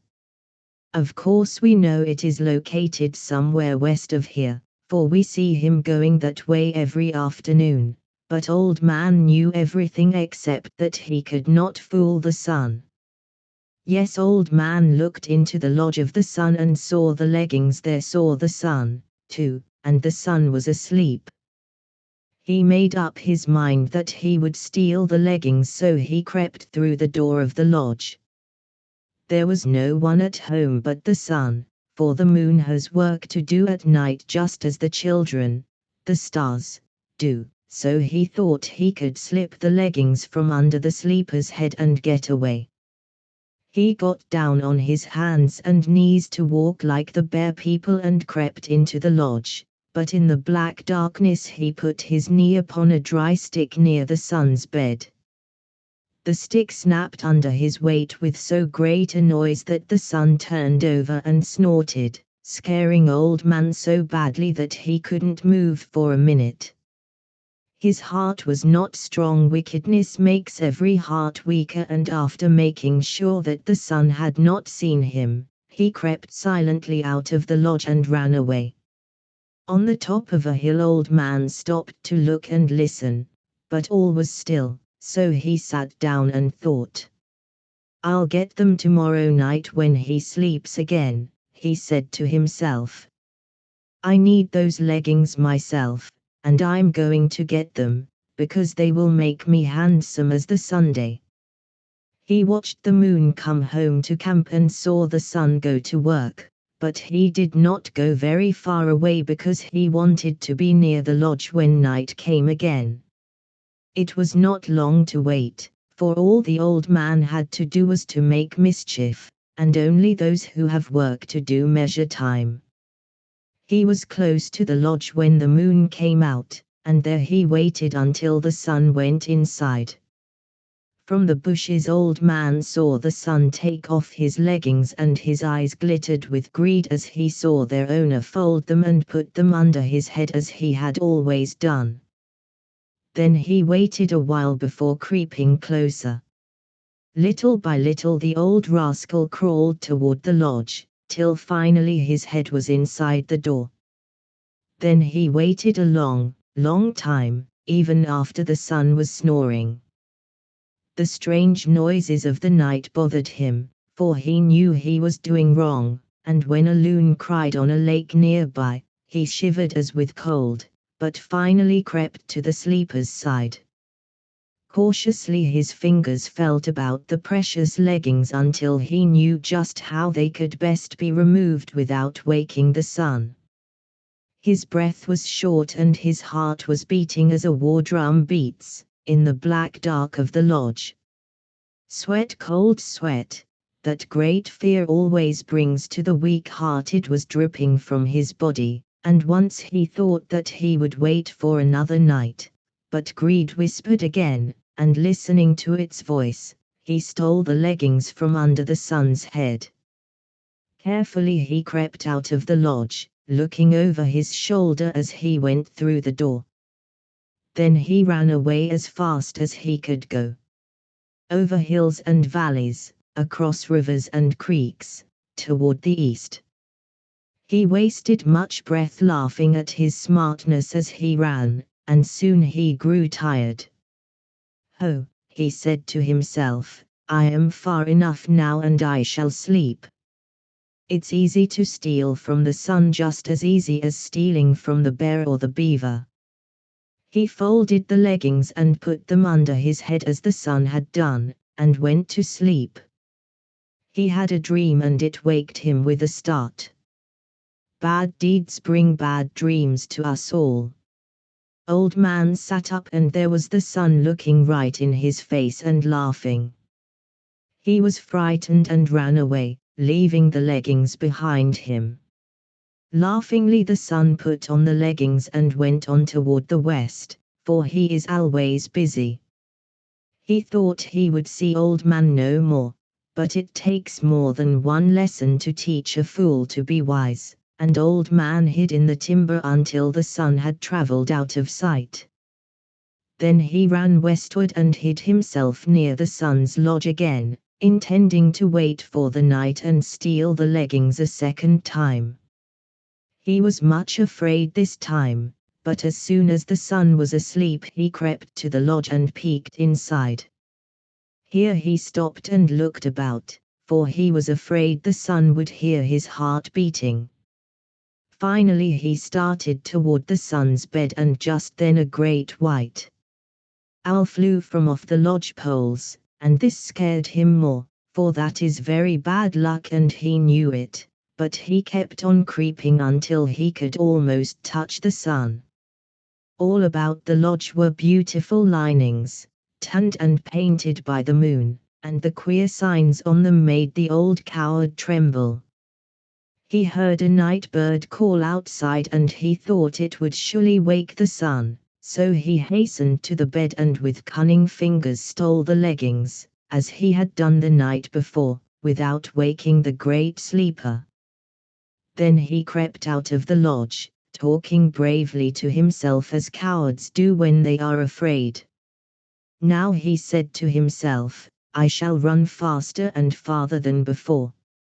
I shall not stop running while the night lasts, and I shall stay in the mountains all the time when the sun is at work in the daytime.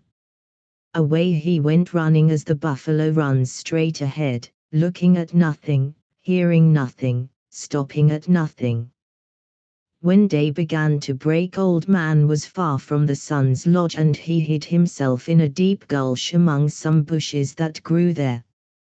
He listened a long time before he dared to go to sleep, but finally he did. He was tired from his great run and slept soundly and for a long time, but when he opened his eyes there was the sun looking straight at him, and this time he was scowling. Old Man started to run away, but the sun grabbed him and threw him down upon his back. My! But the sun was angry, and he said, Old Man, you are a clever thief but a mighty fool as well, for you steal from me and expect to hide away. Twice you have stolen the leggings my wife made for me, and twice I have found you easily. Don't you know that the whole world is my lodge and that you can never get outside of it, if you run your foolish legs off? Don't you know that I light all of my lodge every day and search it carefully? Don't you know that nothing can hide from me and live? I shall not harm you this time, but I warn you now, that if you ever steal from me again, I will hurt you badly. Now go, and don't let me catch you stealing again. Away went Old Man, and on toward the west went the busy sun. That is all. Now go to bed, for I would talk of other things with my friend, who knows of war as I do. Ho! Old Man and his conscience. Not so many miles away from the village, the great mountain range so divides the streams that are born there, that their waters are offered as tribute to the Atlantic, Pacific, and Arctic oceans. In this wonderful range the Indians believe the winds are made, and that they battle for supremacy over Gunsight Pass. I have heard an old story, too, that is said to have been generally believed by the Blackfeet, in which a monster bull elk that lives in Gunsight Pass lords it over the winds. This elk creates the north wind by flapping one of his ears, and the south wind by the same use of his other. I am inclined to believe that the winds are made in that pass, myself, for there they are seldom at rest, especially at this season of the year. Tonight the wind was blowing from the north, and filmy white clouds were driven across the face of the nearly full moon, momentarily veiling her light. Lodge poles creaked and strained at every heavy gust, and sparks from the fires inside the lodges sped down the wind, to fade and die. In his lodge War Eagle waited for us, and when we entered he greeted us warmly, but failed to mention the gale. I have been waiting, he said. You are late, and the story I shall tell you is longer than many of the others. Without further delay the storytelling commenced.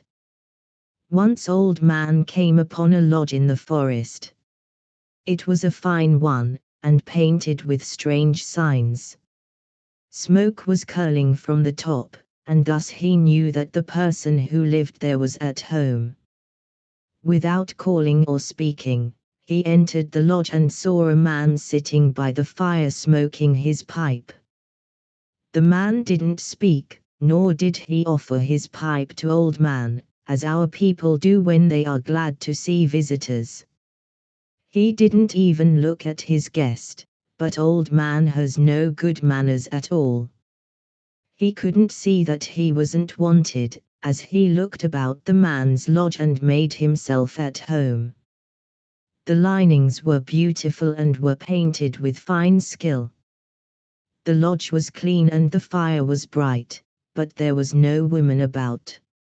Leaning against a fine backrest, Old Man filled his own pipe and lighted it with a coal from the man's fire. Then he began to smoke and look around, wondering why the man acted so queerly. He saw a star that shone down through the smoke hole, and the tops of several trees that were near the lodge. Then he saw a woman way up in a tree top and right over the lodge. She looked young and beautiful and tall. Whose woman is that up there in the tree top? Asked Old Man. She's your woman if you can catch her and will marry her, growled the man, but you will have to live here and help me make a living. I'll try to catch her, and if I do I will marry her and stay here, for I am a great hunter and can easily kill what meat we want, said Old Man. He went out of the lodge and climbed the tree after the woman. She screamed, but he caught her and held her, although she scratched him badly. He carried her into the lodge and there renewed his promise to stay there always. The man married them, and they were happy for 4 days, but on the 5th morning Old Man was gone with all the dried meat in the lodge, the thief. When they were sure that the rascal had run away, the woman began to cry, but not so the man. He got his bow and arrows and left the lodge in anger. There was snow on the ground and the man took the track of Old Man, intending to catch and kill him. The track was fresh and the man started on a run, for he was a good hunter and as fast as a deer. Of course he gained on Old Man, who was a much slower traveler, and the sun was not very high when the old thief stopped on a hilltop to look back. He saw the man coming fast. This will never do, he said to himself. That queer person will catch me. I know what I shall do, I shall turn myself into a dead bull elk and lie down. Then he will pass me and I can go where I please. He took off his moccasins and said to them, Moccasins, go on toward the west. Keep going and making plain tracks in the snow toward the big water where the sun sleeps. The queer one will follow you, and when you pass out of the snowy country, you can lose him. Go quickly, for he is close upon us. The moccasins ran away as Old Man wanted them to, and they made plain tracks in the snow leading away toward the big water. Old Man turned into a dead bull elk and stretched himself near the tracks the moccasins had made. Up the hill came the man, his breath short from running. He saw the dead elk, and thought it might be Old Man playing a trick. He was about to shoot an arrow into the dead elk to make sure, but just as he was about to let the arrow go, he saw the tracks the moccasins had made. Of course he thought the moccasins were on Old Man's feet, and that the carcass was really that of a dead elk. He was badly fooled and took the tracks again. On and on he went, following the moccasins over hills and rivers. Faster than before went the man, and still faster traveled the empty moccasins, the trail growing dimmer and dimmer as the daylight faded. All day long, and all of the night the man followed the tracks without rest or food, and just at daybreak he came to the shore of the big water. There, right by the water's edge, stood the empty moccasins, side by side. The man turned and looked back. His eyes were red and his legs were trembling. "Caw, caw, caw," he heard a crow say. Right over his head he saw the black bird and knew him, too. "Ho! Old man, you were in that dead bull elk. You fooled me, and now you are a crow. You think you will escape me, do you? Well, you will not, for I, too, know magic, and am wise." With a stick the man drew a crickle in the sand. Then he stood within the ring and sang a song. Old Man was worried and watched the strange doings from the air overhead. Inside the circle the man began to whirl about so rapidly that he faded from sight, and from the center of the circle there came an eagle. Straight at the crow flew the eagle, and away toward the mountains sped the crow, in fright. The crow knew that the eagle would catch him, so that as soon as he reached the trees on the mountains he turned himself into a wren and sought the small bushes under the tall trees. The eagle saw the change, and at once began turning over and over in the air. When he had reached the ground, instead of an eagle a sparrowhawk chased the wren. Now the chase was fast indeed, for no place could the wren find in which to hide from the sparrowhawk. Through the brush, into trees, among the weeds and grass, flew the wren with the hawk close behind. Once the sparrowhawk picked a feather from the wren's tail, so close was he to his victim. It was nearly over with the wren, when he suddenly came to a park along a river's side. In this park were 100 lodges of our people, and before a fine lodge there sat the daughter of the chief. It was growing dark and chilly, but still she sat there looking at the river. The sparrowhawk was striking at the wren with his beak and talons, when the wren saw the young woman and flew straight to her.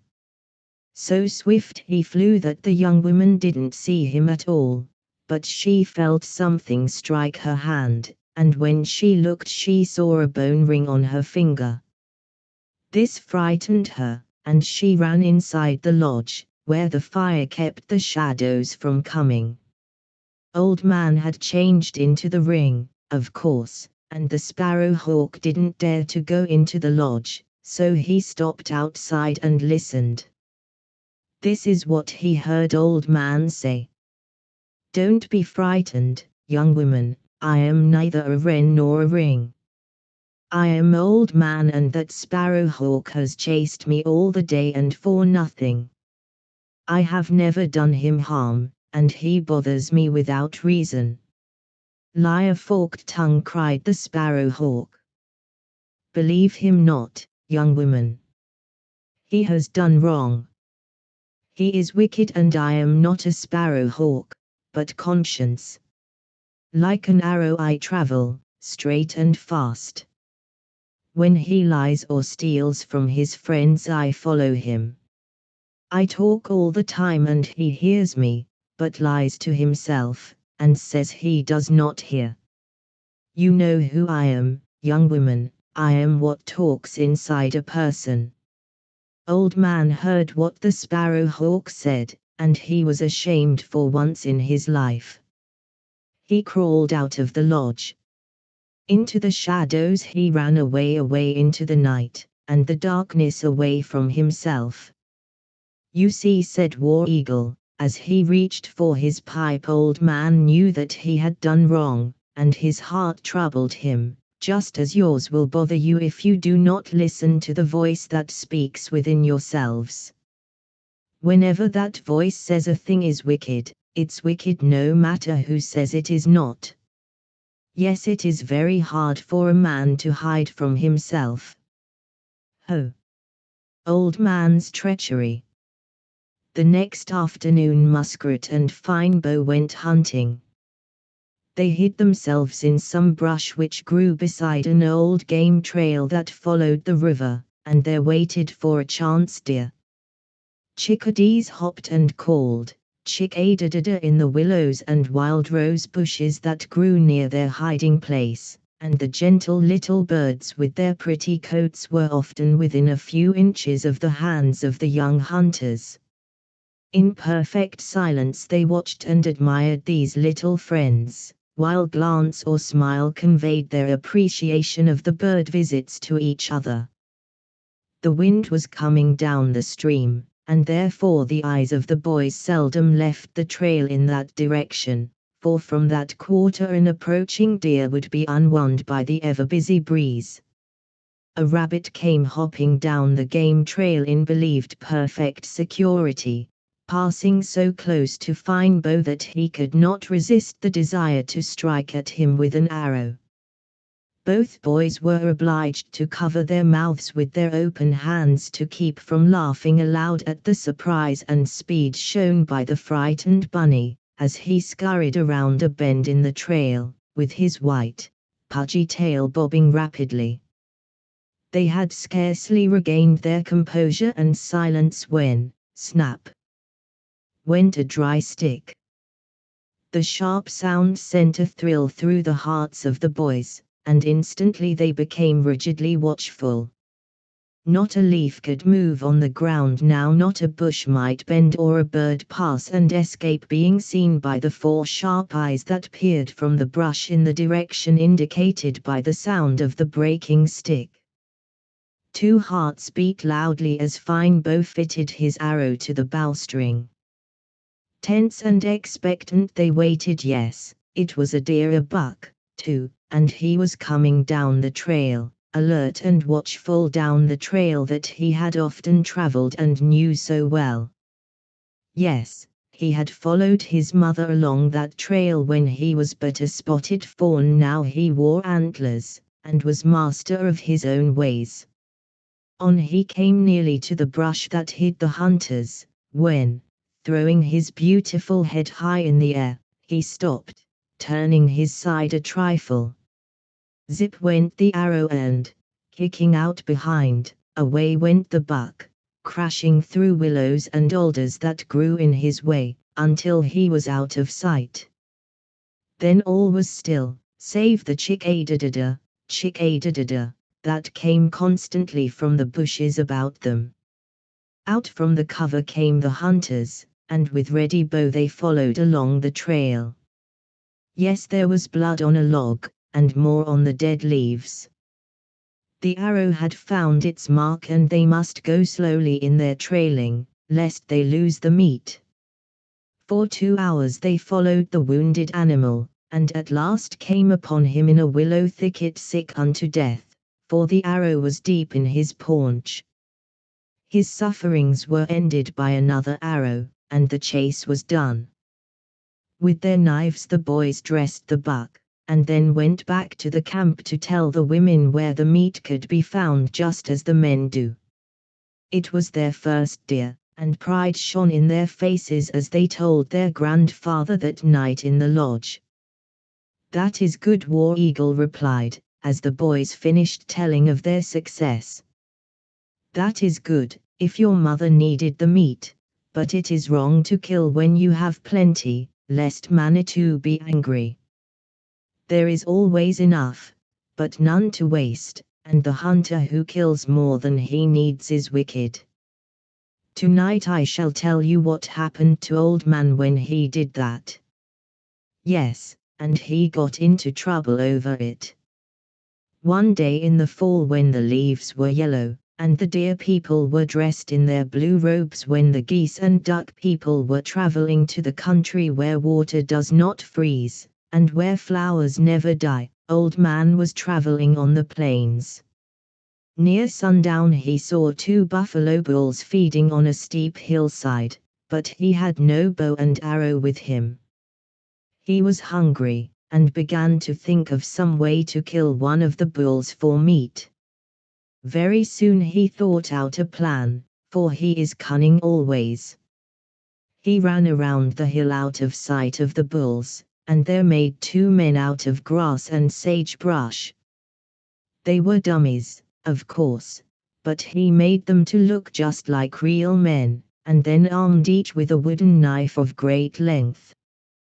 Then he set them in the position of fighting, made them look as though they were about to fight each other with the knives. When he had them both fixed to suit, he ran back to the place where the buffalo were calling. "Ho! Brothers, wait for me, do not run away.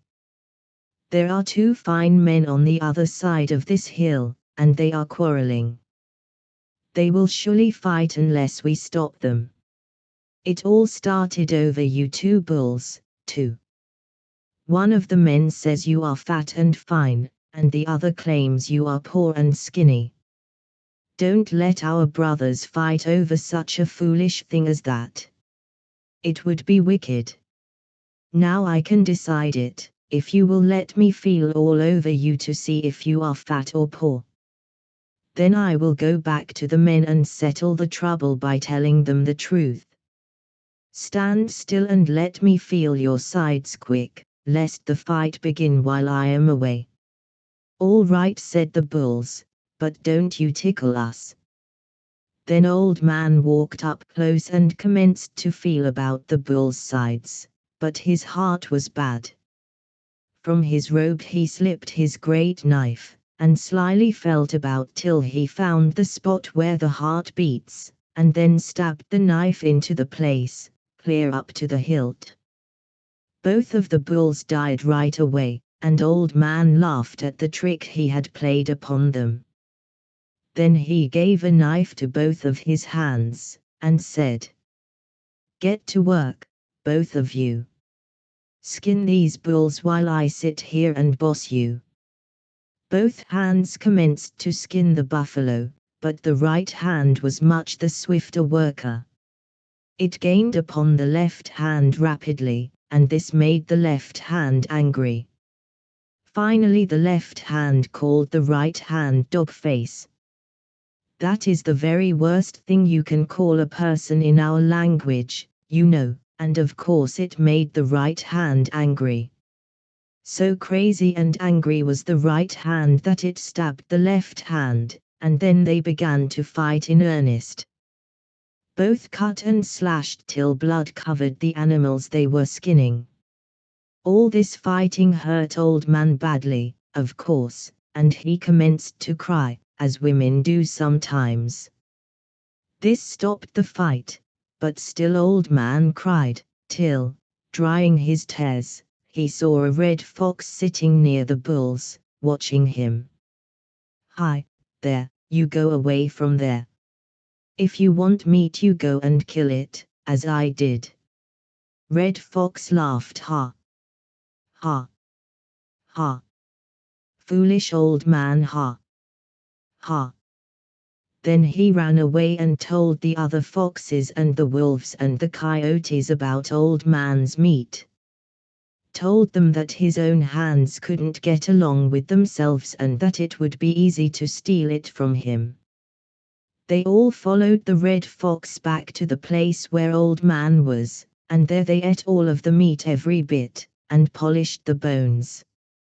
Old Man couldn't stop them, because he was hurt, you see, but it all came about through lying and killing more meat than he needed. Yes, he lied and that is bad, but his hands got to quarreling between themselves, and family quarrels are always bad. Do not lie, do not quarrel. It is bad. Ho! Why the night hawk's wings are beautiful. I was awakened by the voice of the camp crier, and although it was yet dark I listened to his message. The camp was to move. All were to go to the mouth of the Marias, the river that scolds at the other. The Indians call this stream, that disturbs the waters of the Missouri with its swifter flood. On through the camp the crier rode, and behind him the lodge fires glowed in answer to his call. The village was awake, and soon the thunder of hundreds of hoofs told me that the Pona bands were being driven into camp, where the faithful were being roped for the journey. Fires flickered in the now fading darkness, and down came the lodges as though wizard hands had touched them. Before the sun had come to light the world, we were on our way to the river that scolds at the other. Not a cloud was in the sky, and the wind was still. The sun came and touched the plains and hilltops with the light that makes all wild things glad. Here and there a jackrabbit scurried away, often followed by a pack of dogs, and sometimes, though not often, they were overtaken and devoured on the spot. Bands of graceful antelope bounded out of our way, stopping on a knoll to watch the strange procession with wondering eyes, and once we saw a dust cloud raised by a moving herd of buffalo, in the distance. So the day wore on, the scene constantly changing as we traveled. Wolves and coyotes looked at us from almost every knoll and hilltop, and sage hens sneaked to cover among the patches of sagebrush, scarcely 10 feet away from our ponies. Toward sundown we reached a grove of cottonwoods near the mouth of the Marias, and in an incredibly short space of time the lodges took form. Soon, from out the tops of 100 camps, smoke was curling just as though the lodges had been there always, and would forever remain. As soon as supper was over I found the children, and together we sought War Eagle's lodge. He was in a happy mood and insisted upon smoking 2 pipes before commencing his storytelling. At last he said, "Tonight I shall tell you why the nighthawk wears fine clothes. My grandfather told me about it when I was young. I am sure you have seen the nighthawk sailing over you, dipping and making that strange noise. Of course there is a reason for it. Old Man was traveling one day in the springtime, but the weather was fine for that time of year. He stopped often and spoke to the bird people and to the animal people, for he was in good humor that day. He talked pleasantly with the trees, and his heart grew tender. That is, he had good thoughts, and of course they made him happy. Finally he felt tired and sat down to rest on a big, round stone, the kind of stone our white friend there calls a boulder. Here he rested for a while, but the stone was cold, and he felt it through his robe, so he said, "Stone, you seem cold today. You may have my robe. I have hundreds of robes in my camp, and I don't need this one at all." That was a lie he told about having so many robes. All he had was the one he wore. He spread his robe over the stone, and then started down the hill, naked, for it was really a fine day. But storms hide in the mountains, and are never far away when it is springtime. Soon it began to snow, then the wind blew from the north with a good strength behind it. Old Man said, "Well, I guess I do need that robe myself, after all. That stone never did anything for me anyhow. Nobody is ever good to a stone. I'll just go back and get my robe." Back he went and found the stone. Then he pulled the robe away, and wrapped it about himself. Ho! But that made the stone angry. Ho! Old Man started to run down the hill, and the stone ran after him.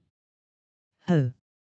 It was a funny race they made, over the grass, over smaller stones, and over logs that lay in the way, but Old Man managed to keep ahead until he stubbed his toe on a big sagebrush, and fell swell. "Now I have you," cried the stone. "Now I'll kill you, too. Now I will teach you to give presents and then take them away." And the stone rolled right on top of Old Man, and sat on his back. It was a big stone, you see, and Old Man couldn't move it at all. He tried to throw off the stone but failed. He squirmed and twisted, no use, the stone held him fast. He called the stone some names that are not good, but that never helps any. At last he began to call, "Help! Help! Help!" But nobody heard him except the nighthawk, and he told the Old Man that he would help him all he could. So he flew away up in the air so far that he looked like a black speck. Then he came down straight and struck that rock an awful blow, swell, and broke it in 2 pieces. Indeed he did. The blow was so great that it spoiled the nighthawk's bill, forever made it queer in shape, and jammed his head, so that it is queer, too. But he broke the rock, and Old Man stood upon his feet. "Thank you, Brother Nighthawk," said Old Man. "Now I will do something for you. I am going to make you different from other birds, make you so people will always notice you. You know that when you break a rock the powdered stone is white, like snow, and there is always some of the white powder whenever you break a rock, by pounding it.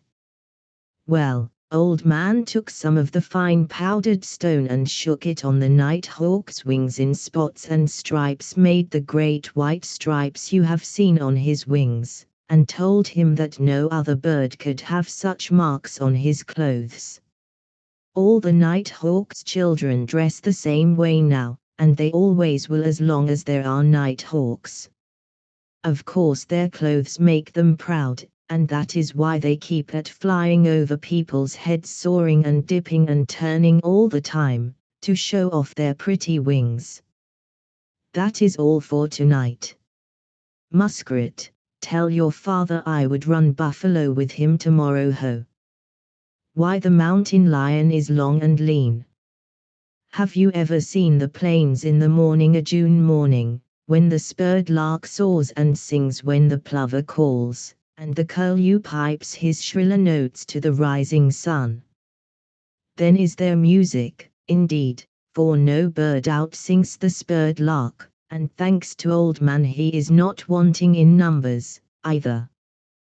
The plains are wonderful, then more wonderful than they are at this season of the year, but at all times they beckon and hold one as in a spell, especially when they are backed or bordered by a snow-capped mountain range.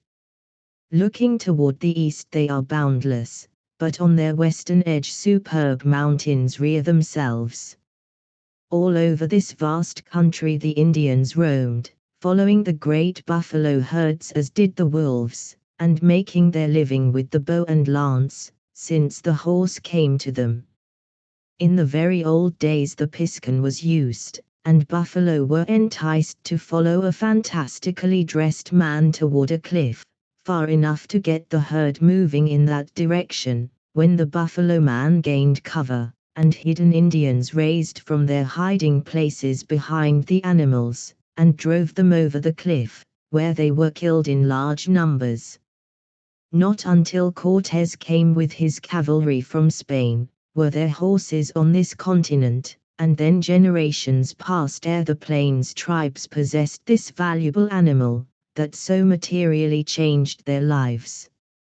Dogs dragged the Indian's travois or packed his household goods in the days before the horse came, and for hundreds, perhaps thousands of years, these people had no other means of transporting their goods and chattels. As the Indian is slow to forget or change the ways of his father, we should pause before we brand him as wholly improvident, I think. He has always been a family man, has the Indian, and small children had to be carried, as well as his camp equipage.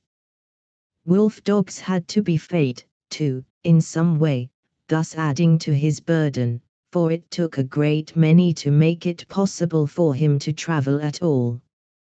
When the night came and we visited War Eagle, we found he had other company, so we waited until their visit was ended before settling ourselves to hear the story that he might tell us. "The Crows have stolen some of our best horses," said War Eagle, as soon as the other guests had gone. "That is all right, we shall get them back, and more, too. The Crows have only borrowed those horses and will pay for their use with others of their own. Tonight I shall tell you why the mountain lion is so long and thin and why he wears hair that looks singed. I shall also tell you why that person's nose is black, because it is part of the story. A long time ago the mountain lion was a short, thick-set person. I am sure you didn't guess that. He was always a great thief like Old Man, but once he went too far, as you shall see. One day Old Man was on a hilltop, and saw smoke curling up through the trees, away off on the far side of a gulch. "Ho," he said, "I wonder who builds fires except me. I guess I will go and find out." He crossed the gulch and crept carefully toward the smoke. When he got quite near where the fire was, he stopped and listened. He heard some loud laughing but could not see who it was that felt so glad and gay. Finally he crawled closer and peeked through the brush toward the fire. Then he saw some squirrel people, and they were playing some sort of game. They were running and laughing, and having a big time, too. What do you think they were doing? They were running about the fire, all chasing one squirrel. As soon as the squirrel was caught, they would bury him in the ashes near the fire until he cried, then they would dig him out in a hurry. Then another squirrel would take the lead and run until he was caught, as the other had been. In turn the captive would submit to being buried, and so on while the racing and laughing continued. They never left the buried one in the ashes after he cried, but always kept their promise and dug him out, right away. "Say, let me play, won't you?" asked Old Man. But the squirrel people all ran away, and he had a hard time getting them to return to the fire. "You can't play this game," replied the chief squirrel, after they had returned to the fire. "Yes, I can," declared Old Man, "and you may bury me first, but be sure to dig me out when I cry, and not let me burn, for those ashes are hot near the fire." "All right," said the chief squirrel, "we will let you play. Lie down," and Old Man did lie down near the fire. Then the squirrels began to laugh and bury Old Man in the ashes, as they did their own kind. In no time at all Old Man cried, "Ouch! You are burning me, quick! Dig me out!" True to their promise, the squirrel people dug Old Man out of the ashes, and laughed at him because he cried so quickly. "Now, it is my turn to cover the captive," said Old Man, "and as there are so many of you, I have a scheme that will make the game funnier and shorter. All of you lie down at once in a row. Then I will cover you all at one time. When you cry I will dig you out right away and the game will be over." They didn't know Old Man very well, so they said, "All right," and then they all laid down in a row about the fire. Old Man buried them all in the ashes, then he threw some more wood on the fire and went away and left them. Every squirrel there was in the world was buried in the ashes except one woman squirrel, and she told Old Man she couldn't play and had to go home. If she hadn't gone, there might not be any squirrels in this world right now. Yes, it is lucky that she went home. For a minute or so Old Man watched the fire as it grew hotter, and then went down to a creek where willows grew and made himself a great plate by weaving them together. When he had finished making the plate, he returned to the fire, and it had burned low again. He laughed at his wicked work, and a raven, flying over just then, called him forked tongue or liar, but he didn't mind that at all.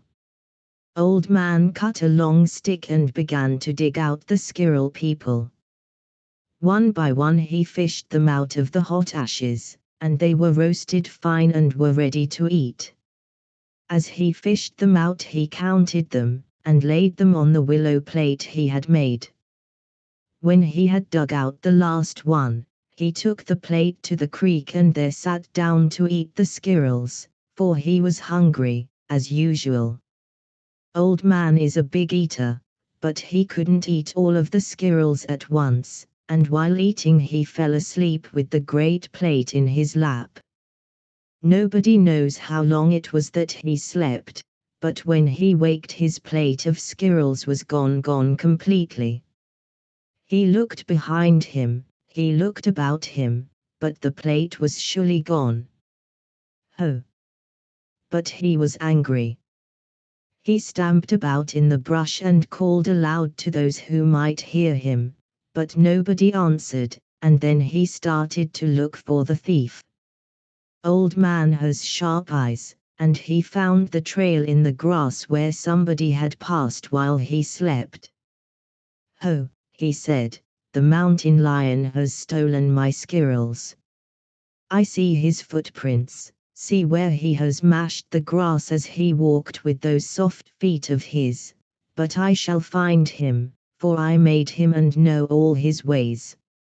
Old Man got down on his hands and knees to walk as the bear people do, just as he did that night in the Sun's Lodge, and followed the trail of the mountain lion over the hills and through the swamps. At last he came to a place where the grass was all bent down, and there he found his willow plate, but it was empty. That was the place where the mountain lion had stopped to eat the rest of the squirrels, you know, but he didn't stay there long because he expected that Old Man would try to follow him. The mountain lion had eaten so much that he was sleepy and, after traveling a while after he had eaten the squirrels, he thought he would rest. He hadn't intended to go to sleep, but he crawled upon a big stone near the foot of a hill and sat down where he could see a long way. Here his eyes began to wink, and his head began to nod, and finally he slept. Without stopping once, Old Man kept on the trail. That is what counts, sticking right to the thing you are doing, and just before sundown Old Man saw the sleeping lion. Carefully, lest he wake the sleeper, Old Man crept close, being particular not to move a stone or break a twig, for the mountain lion is much faster than men are, you see, and if Old Man had wakened the lion, he would never have caught him again, perhaps. Little by little he crept to the stone where the mountain lion was dreaming, and at last grabbed him by the tail. It wasn't much of a tail then, but enough for Old Man to hold to. "Oh!" The lion was scared and begged hard, saying, "Spare me, Old Man. You were full and I was hungry. I had to have something to eat, had to get my living. Please let me go and do not hurt me." "Oh!" Old Man was angry, more angry than he was when he waked and found that he had been robbed, because he had traveled so far on his hands and knees. "I'll show you. I'll teach you. I'll fix you, right now. Steal from me, will you? Steal from the man that made you, you night-prowling rascal." Old Man put his foot behind the mountain lion's head, and, still holding the tail, pulled hard and long, stretching the lion out to great length. He squalled and cried, but Old Man kept pulling until he nearly broke the mountain lion in two pieces until he couldn't stretch him anymore. Then Old Man put his foot on the mountain lion's back, and, still holding the tail, stretched that out until the tail was nearly as long as the body. "There, you thief, now you are too long and lean to get fat, and you shall always look just like that. Your children shall all grow to look the same way, just to pay you for your stealing from the man that made you. Come on with me." And he dragged the poor lion back to the place where the fire was, and there rolled him in the hot ashes, singeing his robe till it looked a great deal like burnt hair. Then Old Man stuck the lion's nose against the burnt logs and blackened it some. That is why his face looks as it does today. The mountain lion was lame and sore, but Old Man scolded him some more and told him that it would take lots more food to keep him after that, and that he would have to work harder to get his living, to pay for what he had done. Then he said, "Go now, and remember all the mountain lions that ever live shall look just as you do." And they do, too. That is the story. That is why the mountain lion is so long and lean, but he is no bigger thief than Old Man, nor does he tell any more lies. Ho!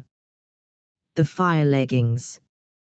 There had been a sudden change in the weather. A cold rain was falling, and the night comes early when the clouds hang low. The children loved a bright fire, and tonight War Eagle's lodge was light as day. Away off on the plains a wolf was howling, and the rain pattered upon the lodge as though it never intended to quit. It was a splendid night for storytelling, and War Eagle filled and lighted the great stone pipe, while the children made themselves comfortable about the fire. A spark sprang from the burning sticks, and fell upon Fine Bow's bare leg. They all laughed heartily at the boy's antics to rid himself of the burning coal, and as soon as the laughing ceased War Eagle laid aside the pipe. An Indian's pipe is large to look at, but holds little tobacco. "See your shadows on the lodge wall?" asked the old warrior. The children said they saw them, and he continued, "Some day I will tell you a story about them, and how they drew the arrows of our enemies, but tonight I am going to tell you of the great fire leggings. It was long before there were men and women on the world, but my grandfather told me what I shall now tell you." The grey light that hides the night stars was creeping through the forests, and the wind the sun sends to warn the people of his coming was among the fir tops.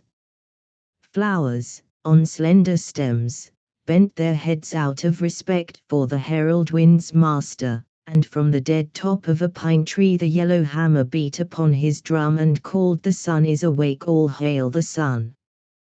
Then the bush birds began to sing the song of the morning, and from alders the robins joined, until all live things were awakened by the great music. Where the tall ferns grew, the doe waked her fawns, and taught them to do homage to the great light. In the creeks, where the water was still and clear, and where throughout the day, like a delicate damaskene, the shadows of leaves that overhang would lie, the speckled trout broke the surface of the pool in his gladness of the coming day. Pine squirrels chattered gaily, and loudly proclaimed what the wind had told, and all the shadows were preparing for a great journey to the sand hills, where the ghost people dwell. Under a great spruce tree where the ground was soft and dry, Old Man slept. The joy that thrilled creation disturbed him not, although the sun was near. The bird people looked at the sleeper in wonder, but the pine squirrel climbed the great spruce tree with a pine cone in his mouth. Quickly he ran out on the limb that spread over Old Man, and dropped the cone on the sleeper's face. Then he scolded Old Man, saying, "Why get up, lazy one, get up, get up. Rubbing his eyes in anger, Old Man sat up and saw the sun coming, his hunting leggings slipping through the thickets, setting them afire, till all the deer and elk ran out and sought new places to hide.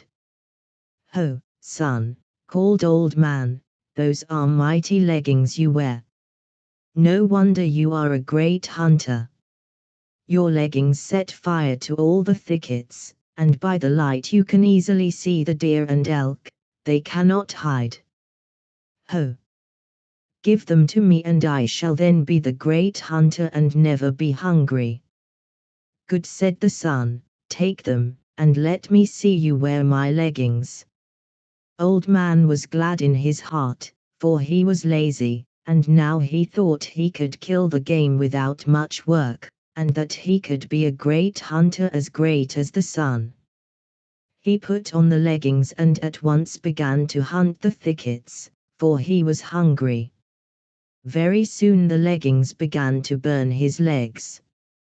The faster he traveled, the hotter they grew, until in pain he cried out to the sun to come and take back his leggings, but the sun would not hear him. On and on Old Man ran. Faster and faster he flew through the country, setting fire to the brush and grass as he passed. Finally he came to a great river, and jumped in. "Sizz," the water said, when Old Man's legs touched it. It cried out, as it does when it is sprinkled upon hot stones in the sweat lodge, for the leggings were very hot. But standing in the cool water, Old Man took off the leggings and threw them out upon the shore, where the sun found them later in the day. The sun's clothes were too big for Old Man, and his work too great. We should never ask to do the things which Manitou did not intend us to do. If we keep this always in mind, we shall never get into trouble. Be yourselves always. That is what Manitou intended. Never blame the wolf for what he does. He was made to do such things. Now I want you to go to your father's lodges and sleep. Tomorrow night I will tell you why there are so many snakes in the world. Ho! The moon and the great snake. The rain had passed, the moon looked down from a clear sky, and the bushes and dead grass smelled wet, after the heavy storm. A cottontail ran into a clump of wild rose bushes near War Eagle's lodge, and some dogs were close behind the frightened animal, as he gained cover. Little Buffalo Calf threw a stone into the bushes, scaring the rabbit from his hiding place, and away went Bunny, followed by the yelping pack. We stood and listened until the noise of the chase died away, and then went into the lodge, where we were greeted, as usual, by War Eagle.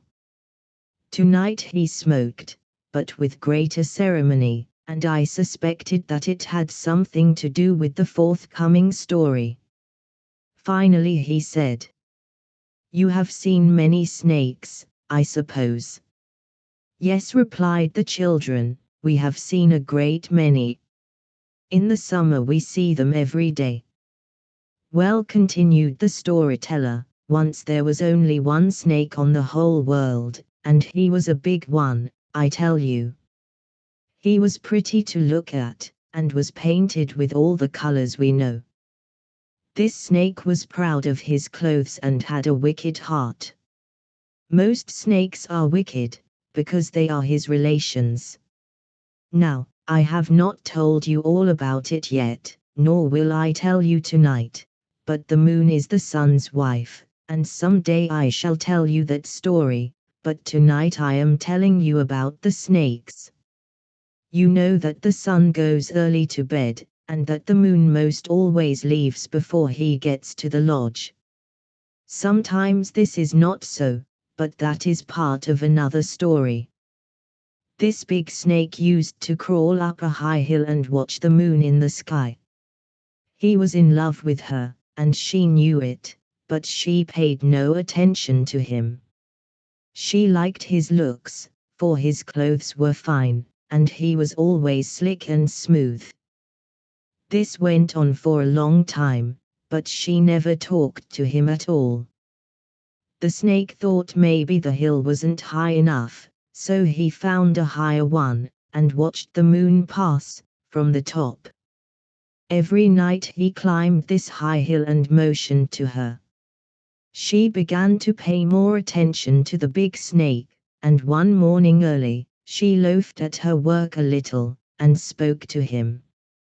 He was flattered, and so was she, because he said many nice things to her, but she went on to the sun's lodge, and left the snake.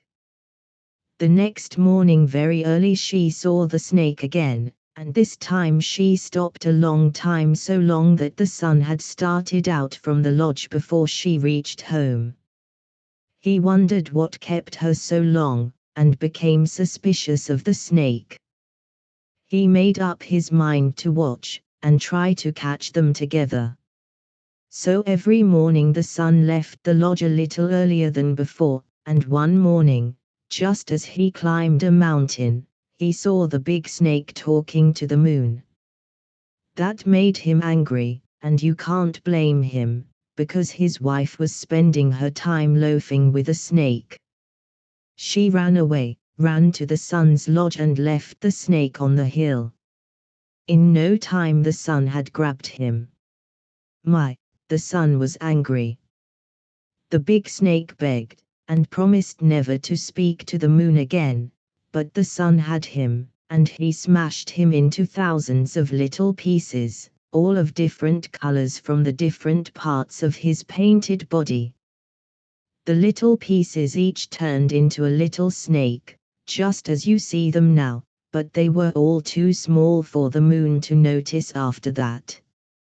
That is how so many snakes came into the world, and that is why they are all small, nowadays. Our people do not like the snake people very well, but we know that they were made to do something on this world, and that they do it, or they wouldn't live here. That was a short story, but tomorrow night I will tell you why the deer people have no gall on their livers, and why the antelope people do not wear dew claws, for you should know that there are no other animals with cloven hoofs that are like them in this. I am tired tonight, and I will ask that you go to your lodges, that I may sleep, for I am getting old. Ho! Why the deer has no gall. Bright and early the next morning the children were playing on the bank of the river that scolds the other when Fine Bow said, "Let us find a deer's foot, and the foot of an antelope and look at them, for tonight grandfather will tell us why the deer has the dew claws, and why the antelope has none. Yes, and let us ask mother if the deer has no gall on its liver. Maybe she can show both the liver of a deer and that of an antelope, then we can see for ourselves," said Bluebird. So they began to look about where the hides had been grained for tanning, and sure enough, there were the feet of both the antelope and the deer. On the deer's feet, or legs, they found the dew claws, but on the antelope there were none.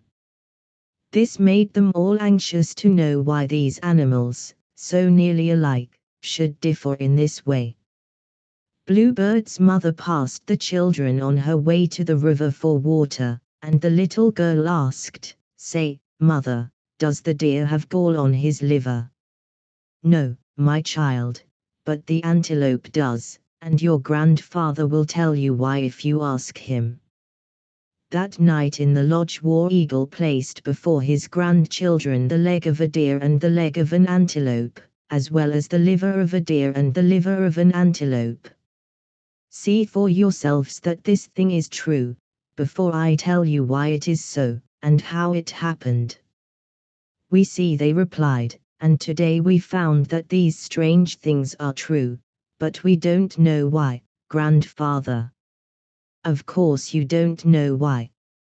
Nobody knows that until he is told, and now I shall tell you, so you will always know, and tell your children, that they, too, may know. It was long, long ago, of course. All these things happened long ago when the world was young, as you are now. It was on a summer morning, and the deer was traveling across the plains country to reach the mountains on the far-off side, where he had relatives. He grew thirsty, for it was very warm, and stopped to drink from a water hole on the plains. When he had finished drinking, he looked up, and there was his own cousin, the antelope, drinking near him. "Good morning, cousin," said the deer. "It is a warm morning and water tastes good, doesn't it?" "Yes," replied the antelope, "it is warm today, but I can beat you running, just the same." "Ha ha," laughed the deer, "you beat me running. Why, you can't run half as fast as I can, but if you want to run a race, let us bet something." "What shall it be?" "I will bet you my gall sack," replied the antelope. "Good," said the deer, "but let us run toward that range of mountains, for I am going that way, anyhow, to see my relations." "All right," said the antelope. "All ready, and here we go." Away they ran toward the far-off range. All the way the antelope was far ahead of the deer, and just at the foot of the mountains he stopped to wait for him to catch up. Both were out of breath from running, but both declared they had done their best, and the deer, being beaten, gave the antelope his sack of gall. "This ground is too flat for me," said the deer. "Come up the hillside where the gulches cut the country, and rocks are in our way, and I will show you how to run." "I can't run on flat ground. It's too easy for me." "All right," replied the antelope, "I will run another race with you on your own ground, and I think I can beat you there, too." Together they climbed the hill until they reached a rough country, when the deer said, "This is my kind of country. Let us run a race here. Whoever gets ahead and stays there, must keep on running until the other calls on him to stop." "That suits me," replied the antelope, "but what shall we bet this time? I don't want to waste my breath for nothing." "I'll tell you, let us bet our dew claws." "Good. I'll bet you my dew claws against your own, that I can beat you again. Are you all ready? Go." Away they went over logs, over stones, and across great gulches that cut the hills in two. On and on they ran, with the deer far ahead of the antelope. Both were getting tired, when the antelope called, "Hi, there you! Stop, you can beat me. I give up." So the deer stopped and waited until the antelope came up to him, and they both laughed over the fun, but the antelope had to give the deer his dew claws, and now he goes without himself. The deer wears dew claws and always will, because of that race, but on his liver there is no gall, while the antelope carries a gall sack like the other animals with cloven hoofs. That is all of that story, but it is too late to tell you another tonight. If you will come tomorrow evening, I will tell you of some trouble that old man got into once. He deserved it, for he was wicked, as you shall see. Ho! Why the Indians whip the buffalo berries from the bushes. The Indian believes that all things live again, that all were created by one and the same power, that nothing was created in vain, and that in the life beyond the grave he will know all things that he knew here. In that other world he expects to make his living easier, and not suffer from hunger or cold. Therefore, all things that die must go to his heaven, in order that he may be supplied with the necessities of life. The sun is not the Indian's god, but a personification of the deity, his greatest manifestation, his light. The Indian believes that to each of his creations God gave some peculiar power, and that the possessors of these special favors are his lieutenants and keepers of the several special attributes, such as wisdom, cunning, speed, and the knowledge of healing wounds. These wonderful gifts, he knew, were bestowed as favors by a common God, and therefore he revered these powers, and, without jealousy, paid tribute thereto. The bear was great in war, because before the horse came, he would sometimes charge the camps and kill or wound many people. Although many arrows were sent into his huge carcass, he seldom died. Hence the Indian was sure that the bear could heal his wounds. That the bear possessed a great knowledge of roots and berries, the Indian knew, for he often saw him digging the one and stripping the others from the bushes. The buffalo, the beaver, the wolf, and the eagle each possessed strange powers that commanded the Indian's admiration and respect, as did many other things in creation. If about to go to war, the Indian did not ask his God for aid, no. He realized that God made his enemy, too, and that if he desired that enemy's destruction, it would be accomplished without man's aid. So the Indian sang his song to the bear, prayed to the bear, and thus invoked aid from a brute, and not his God, when he sought to destroy his fellows. Whenever the Indian addressed the great God, his prayer was for life, and life alone.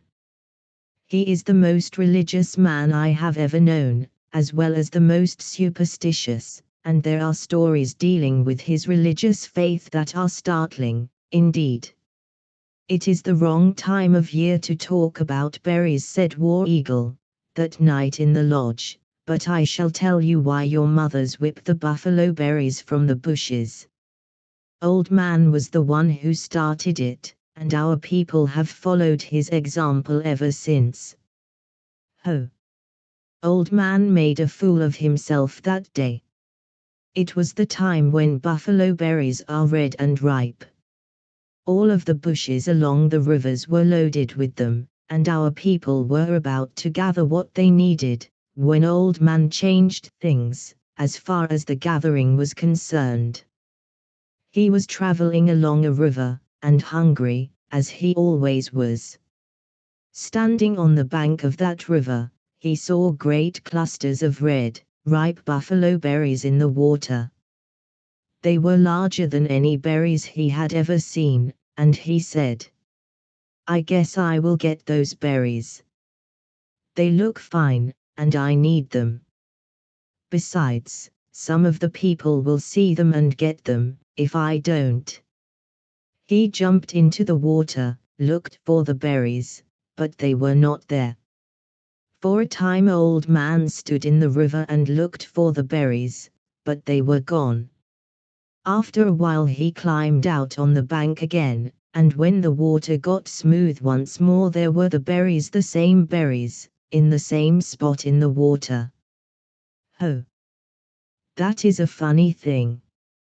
I wonder where they hid that time. I must have those berries, he said to himself. In he went again, splashing the water like a grizzly bear. He looked about him and the berries were gone again. The water was rippling about him, but there were no berries at all. He felt on the bottom of the river, but they were not there.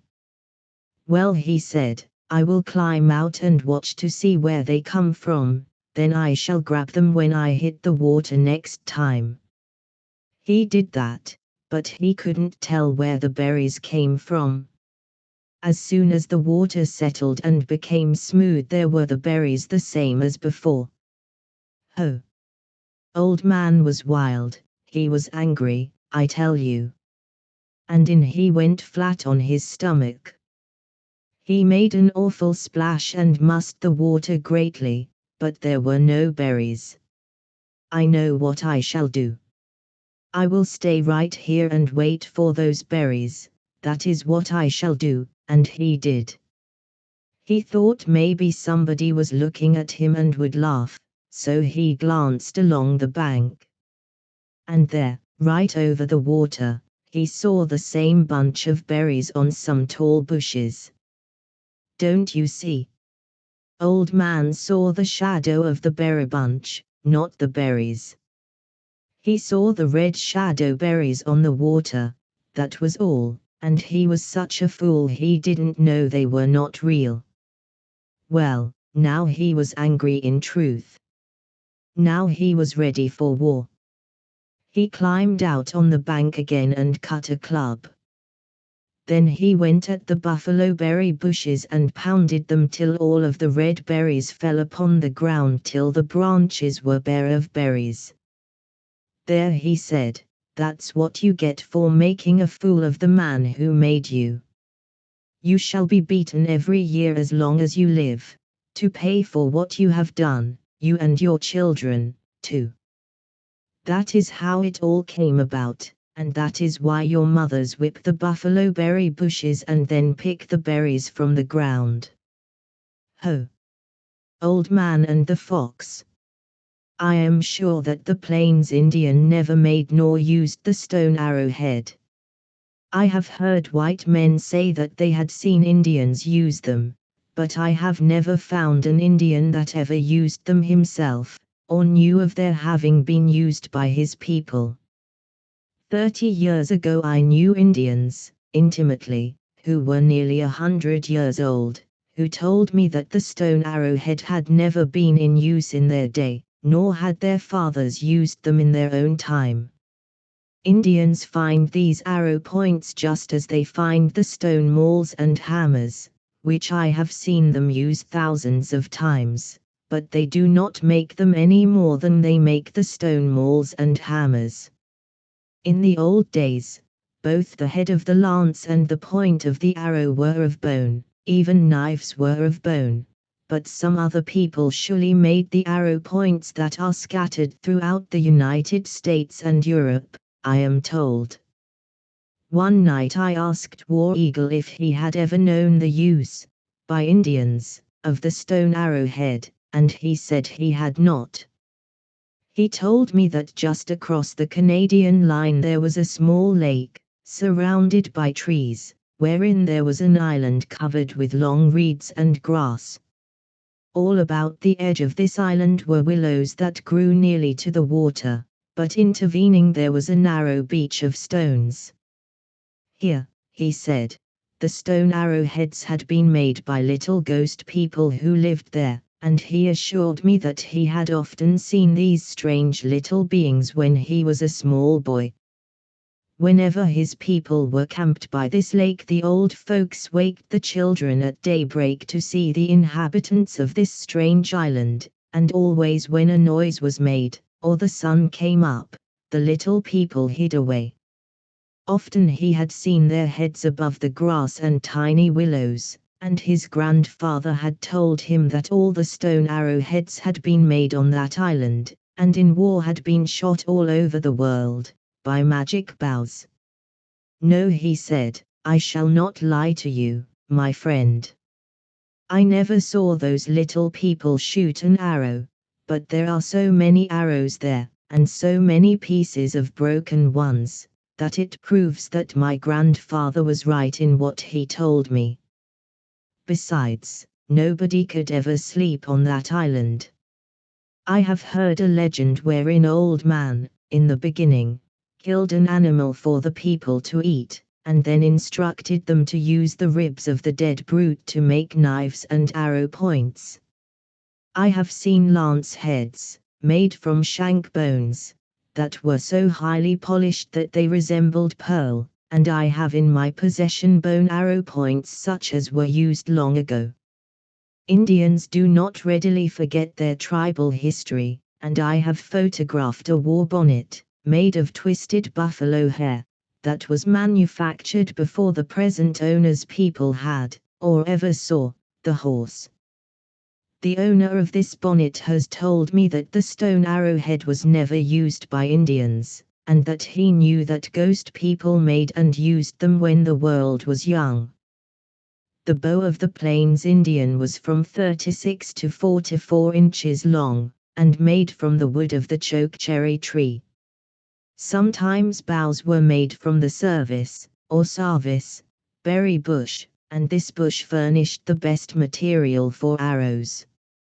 I have seen hickory bows among the Plains Indians, too, and these were longer and always straight, instead of being fashioned like Cupid's weapon. These hickory bows came from the east, of course, and through trading, reached the Plains country. I have also seen bows covered with the skins of the bull snake, or wound with sinew, and bows have been made from the horns of the elk, in the early days, after a long course of preparation.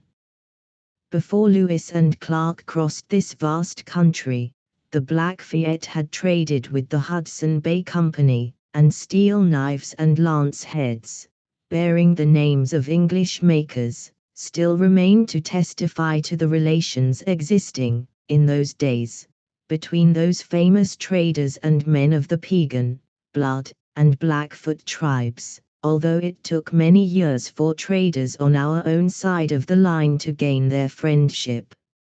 Indeed, trappers and traders blamed the Hudson Bay Company for the feeling of hatred held by the three tribes of Blackfeet for the Americans, and there is no doubt that they were right to some extent, although the killing of the Blackfoot warrior by Captain Lewis in 1805 may have been largely to blame for the trouble.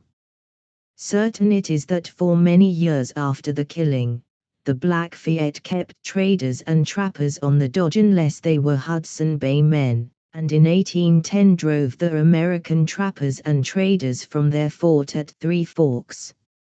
It was early when we gathered in War Eagle's lodge, the children and I, but the storytelling began at once. Now I shall tell you a story that will show you how little Old Man cared for the welfare of others, said War Eagle. It happened in the fall, this thing I shall tell you, and the day was warm and bright. Old Man and his brother the Red Fox were traveling together for company.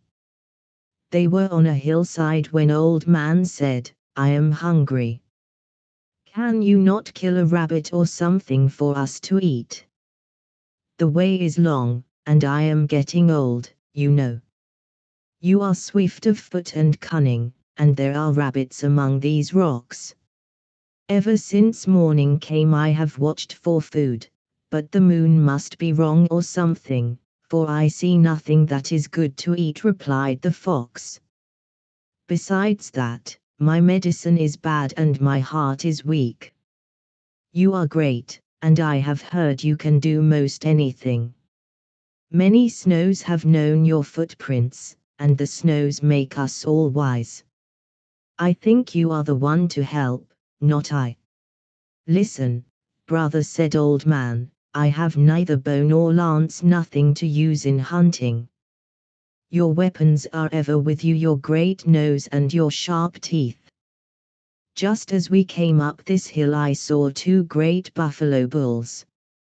You were not looking, but I saw them, and if you will do as I want you to we shall have plenty of meat. This is my scheme: I shall pull out all of your hair, leaving your body white and smooth, like that of the fish.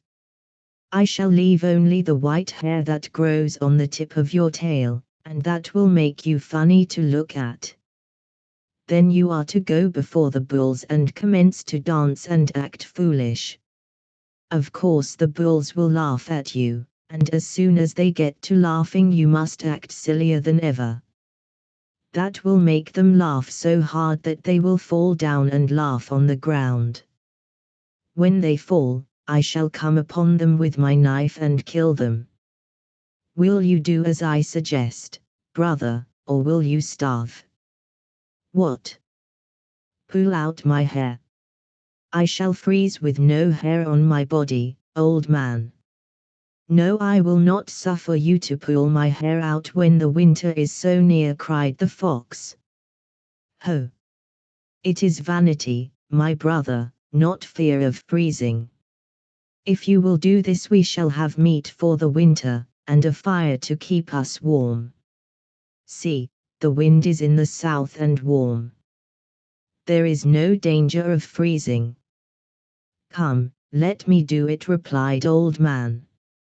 Well, if you are sure that I won't freeze, all right, said the fox, but I'll bet I'll be sorry. So Old Man pulled out all of the fox's hair, leaving only the white tip that grew near the end of his tail. Poor little red fox shivered in the warm breeze that Old Man told about, and kept telling Old Man that the hair pulling hurt badly. Finally Old Man finished the job and laughed at the fox, saying, "Why, you make me laugh, too. Now go and dance before the bulls, and I shall watch and be ready for my part of the scheme." Around the hill went the poor red fox and found the bulls. Then he began to dance before them as Old Man had told him. The bulls took one look at the hairless fox and began to laugh. My! How they did laugh, and then the red fox stood upon his hind legs and danced some more, acted sillier, as Old Man had told him. Louder and louder laughed the bulls, until they fell to the ground with their breath short from the laughing. The red fox kept at his antics lest the bulls get up before Old Man reached them, but soon he saw him coming, with a knife in his hand. Running up to the bulls, Old Man plunged his knife into their hearts, and they died. Into the ground ran their blood, and then Old Man laughed and said, "Ho, I am the smart one. I am the real hunter. I depend on my head for meat, ha. Ha, ha." Then Old Man began to dress and skin the bulls, and he worked hard and long. In fact, it was nearly night when he got the work all done. Poor little red fox had stood there all the time, and Old Man never noticed that the wind had changed and was coming from the north. Yes, poor red fox stood there and spoke no word, said nothing at all, even when Old Man had finished. "Hi, there, you. What's the matter with you? Are you sorry that we have meat? Say, answer me." But the red fox was frozen stiff, was dead. Yes, the north wind had killed him while Old Man worked at the skinning. The fox had been caught by the north wind naked, and was dead. Old Man built a fire and warmed his hands.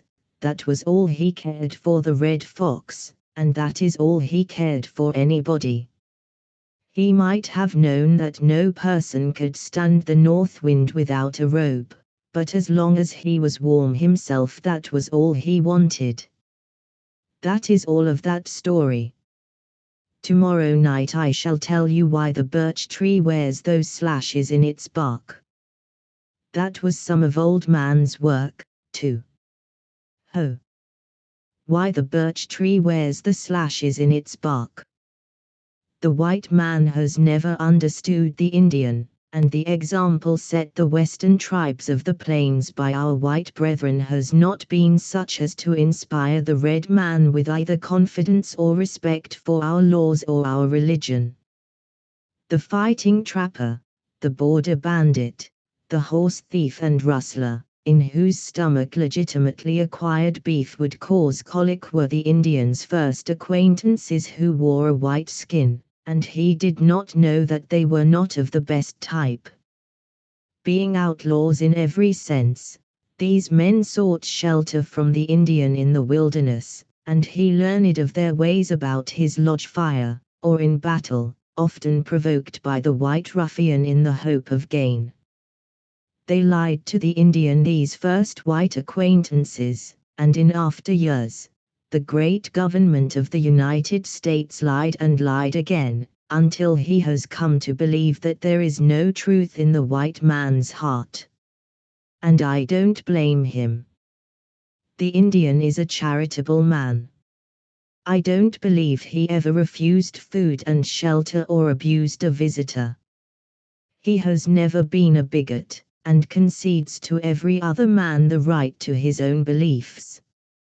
Further than that, the Indian believes that every man's religion and belief is right and proper for that man's self. It was blowing a gale and snow was being driven in fine flakes across the plains when we went to the lodge for a story. Every minute the weather was growing colder, and an early fall storm of severity was upon us. The wind seemed to add to the good nature of our host as he filled and passed me the pipe. "This is the night I was to tell you about the birch tree, and the wind will help to make you understand," said War Eagle after we had finished smoking.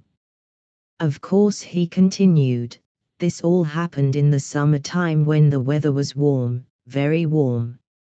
Sometimes, you know, there are great winds in the summer, too. It was a hot day, and Old Man was trying to sleep, but the heat made him sick. He wandered to a hilltop for air, but there was no air. Then he went down to the river and found no relief. He traveled to the timberlands, and there the heat was great, although he found plenty of shade. The traveling made him warmer, of course, but he wouldn't stay still. By and by he called to the winds to blow, and they commenced. First they didn't blow very hard, because they were afraid they might make Old Man angry, but he kept crying, 'Blow harder, harder, harder. Blow worse than ever you blew before, and send this heat away from the world.' So, of course, the winds did blow harder, harder than they ever had blown before. 'Bend and break, fir tree,' cried Old Man, and the fir tree did bend and break. 'Bend and break, pine tree,' and the pine tree did bend and break. 'Bend and break, spruce tree,' and the spruce tree did bend and break. 'Bend and break, O birch tree,' and the birch tree did bend, but it wouldn't break, no, sir. It wouldn't break. Ho! Birch tree, won't you mind me? Bend and break. I tell you, but all the birch tree would do was to bend. It bent to the ground, it bent double to please Old Man, but it would not break. 'Blow harder, wind,' cried Old Man, 'blow harder and break the birch tree.' The wind tried to blow harder, but it couldn't, and that made the thing worse, because Old Man was so angry he went crazy. 'Break! I tell you, break!' screamed Old Man to the birch tree. 'I won't break,' replied the birch, 'I shall never break for any wind. I will bend, but I shall never, never break.' 'You won't, hey!' cried Old Man, and he rushed at the birch tree with his hunting knife. He grabbed the top of the birch because it was touching the ground, and began slashing the bark of the birch tree with the knife. All up and down the trunk of the tree Old Man slashed, until the birch was covered with the knife slashes. 'There! That is for not minding me. That will do you good. As long as time lasts you shall always look like that, birch tree, always be marked as one who will not mind its maker. Yes, and all the birch trees in the world shall have the same marks forever. They do, too.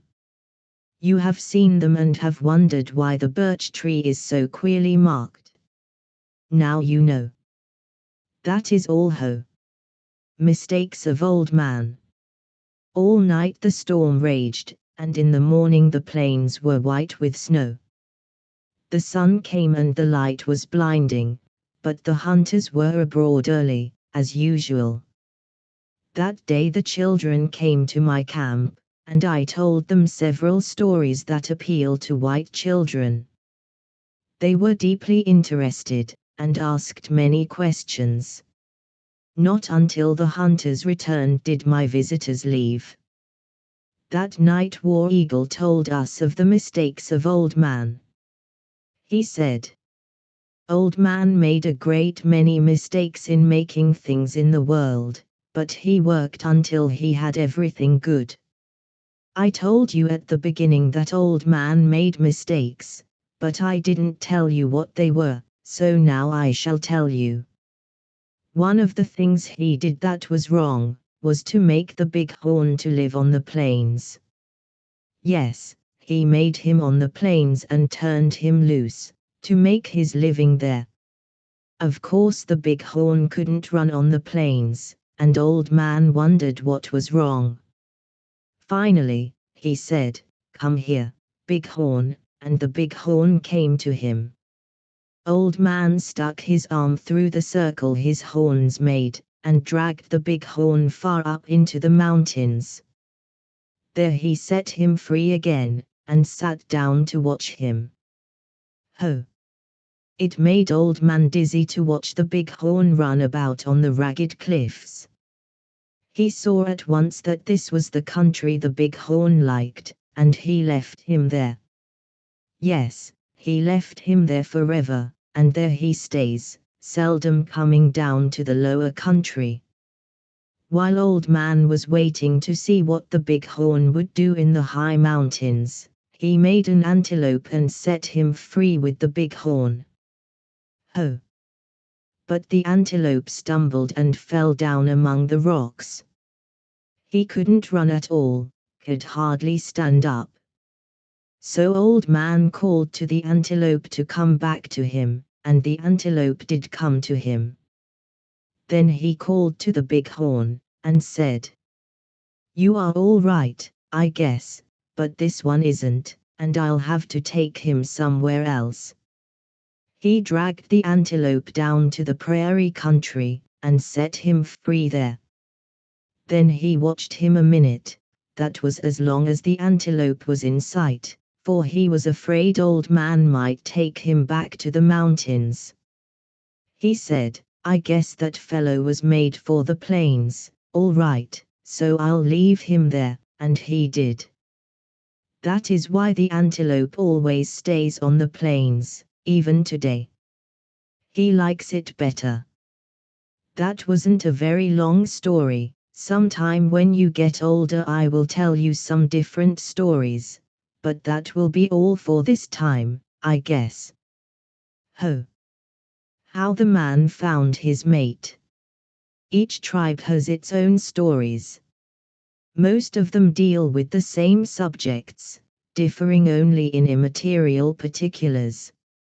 Instead of squirrels in the timber, the Blackfeet are sure they were prairie dogs that Old Man roasted that time when he made the mountain lion long and lean. The Chippewas and Crees insist that they were squirrels that were cooked and eaten, but one tribe is essentially a forest people and the other lives on the plains, hence the difference.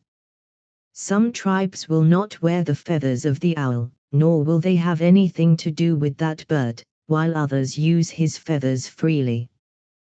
The forest Indian wears the soft-soled moccasin, while his brother of the plains covers the bottoms of his footwear with rawhide, because of the cactus and prickle pear, most likely.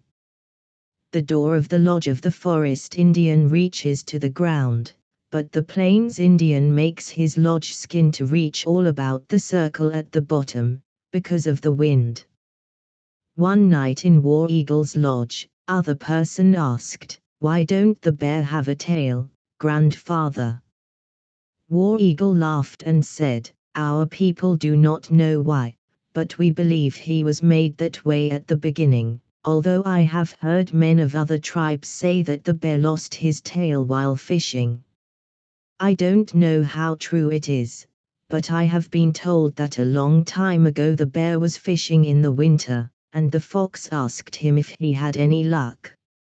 'No,' replied the bear, 'I can't catch a fish.' 'Well,' said the fox, 'if you will stick your long tail down through this hole in the ice, and sit very still, I am sure you will catch a fish.' So the bear stuck his tail through the hole in the ice, and the fox told him to sit still, till he called him.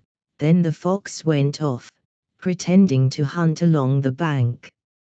It was mighty cold weather, and the water froze all about the bear's tail, yet he sat still, waiting for the fox to call him. Yes, the bear sat so still and so long that his tail was frozen in the ice, but he didn't know it. When the fox thought it was time, he called, "Hey, bear, come here quick quick. I have a rabbit in this hole, and I want you to help me dig him out." Ho! The bear tried to get up, but he couldn't. "Hey, bear, come here, there are 2 rabbits in this hole," called the fox. The bear pulled so hard to get away from the ice, that he broke his tail off short to his body. Then the fox ran away laughing at the bear. I hardly believe that story, but once I heard an old man who visited my father from the country far east of here tell it. I remembered it. But I can't say that I know it is true, as I can the others. When I told you the story of how Old Man made the world over, after the water had made its war upon it, I told you how the first man and woman were made. There is another story of how the first man found his wife, and I will tell you that. After Old Man had made a man to look like himself, he left him to live with the wolves, and went away. The man had a hard time of it, with no clothes to keep him warm, and no wife to help him, so he went out looking for Old Man. It took the man a long time to find Old Man's lodge, but as soon as he got there he went right in and said, "Old Man, you have made me and left me to live with the wolf people. I don't like them at all. They give me scraps of meat to eat and won't build a fire. They have wives. But I don't want a wolf woman. I think you should take better care of me." "Well," replied Old Man, "I was just waiting for you to come to see me. I have things fixed for you. You go down this river until you come to a steep hillside. There you will see a lodge. Then I will leave you to do the rest. Go." The man started and traveled all that day. When night came he camped and ate some berries that grew near the river. The next morning he started down the river again, looking for the steep hillside and the lodge. Just before sundown, the man saw a fine lodge near a steep hillside, and he knew that was the lodge he was looking for, so he crossed the river and went into the lodge. Sitting by the fire inside was a woman. She was dressed in buckskin clothes, and was cooking some meat that smelled good to the man, but when she saw him without any clothes, she pushed him out of the lodge, and dropped the door. Things didn't look very good to that man, I tell you, but to get even with the woman, he went up on the steep hillside and commenced to roll big rocks down upon her lodge. He kept this up until one of the largest rocks knocked down the lodge, and the woman ran out, crying. When the man heard the woman crying, it made him sorry and he ran down the hill to her. She sat down on the ground, and the man ran to where she was and said, "I am sorry I made you cry, woman. I will help you fix your lodge. I will stay with you, if you will only let me." That pleased the woman, and she showed the man how to fix up the lodge and gather some wood for the fire. Then she let him come inside and eat. Finally, she made him some clothes, and they got along very well after that. That is how the man found his wife. Dreams. As soon as manhood is attained, the young Indian must secure his charm or medicine. After a sweat bath, he retires to some lonely spot, and there, for 4 days and nights, if necessary, he remains in solitude. During this time he eats nothing, drinks nothing, but spends his time invoking the great mystery for the boon of a long life. In this state of mind, he at last sleeps, perhaps dreams. If a dream does not come to him, he abandons the task for a time, and later on will take another sweat bath and try again. Sometimes dangerous cliffs, or other equally uncomfortable places, are selected for dreaming, because the surrounding terrors impress themselves upon the mind, and even in slumber add to the vividness of dreams. At last the dream comes, and in it some bird or animal appears as a helper to the dreamer, in trouble. Then he seeks that bird or animal, kills a specimen, and if a bird, he stuffs its skin with moss and forever keeps it near him. If an animal, instead of a bird, appears in the dream, the Indian takes his hide, claws, or teeth, and throughout his life never leaves it behind him, unless in another dream a greater charm is offered. If this happens, he discards the old medicine for the new, but such cases are rare. Sometimes the Indian will deck his medicine bundle with fanciful trinkets and quill work. At other times the bundle is kept forever out of the sight of all uninterested persons, and is altogether unadorned. But medicine is necessary. Without it, the Indian is afraid of his shadow. An old chief, who had been in many battles, once told me his great dream, withholding the name of the animal or bird that appeared therein and became his medicine. He said that when he was a boy of 12 years, his father, who was chief of his tribe, told him that it was time that he tried to dream.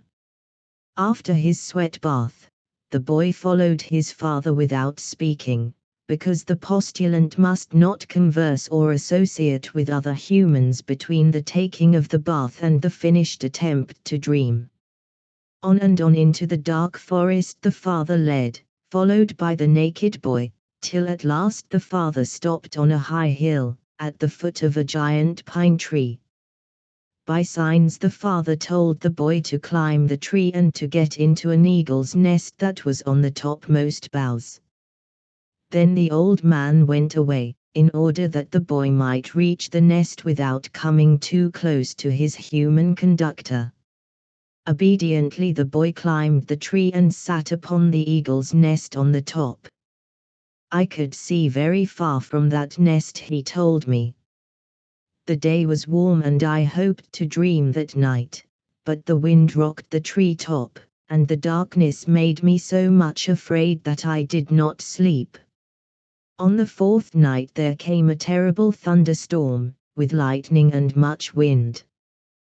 The great pine groaned and shook until I was sure it must fall.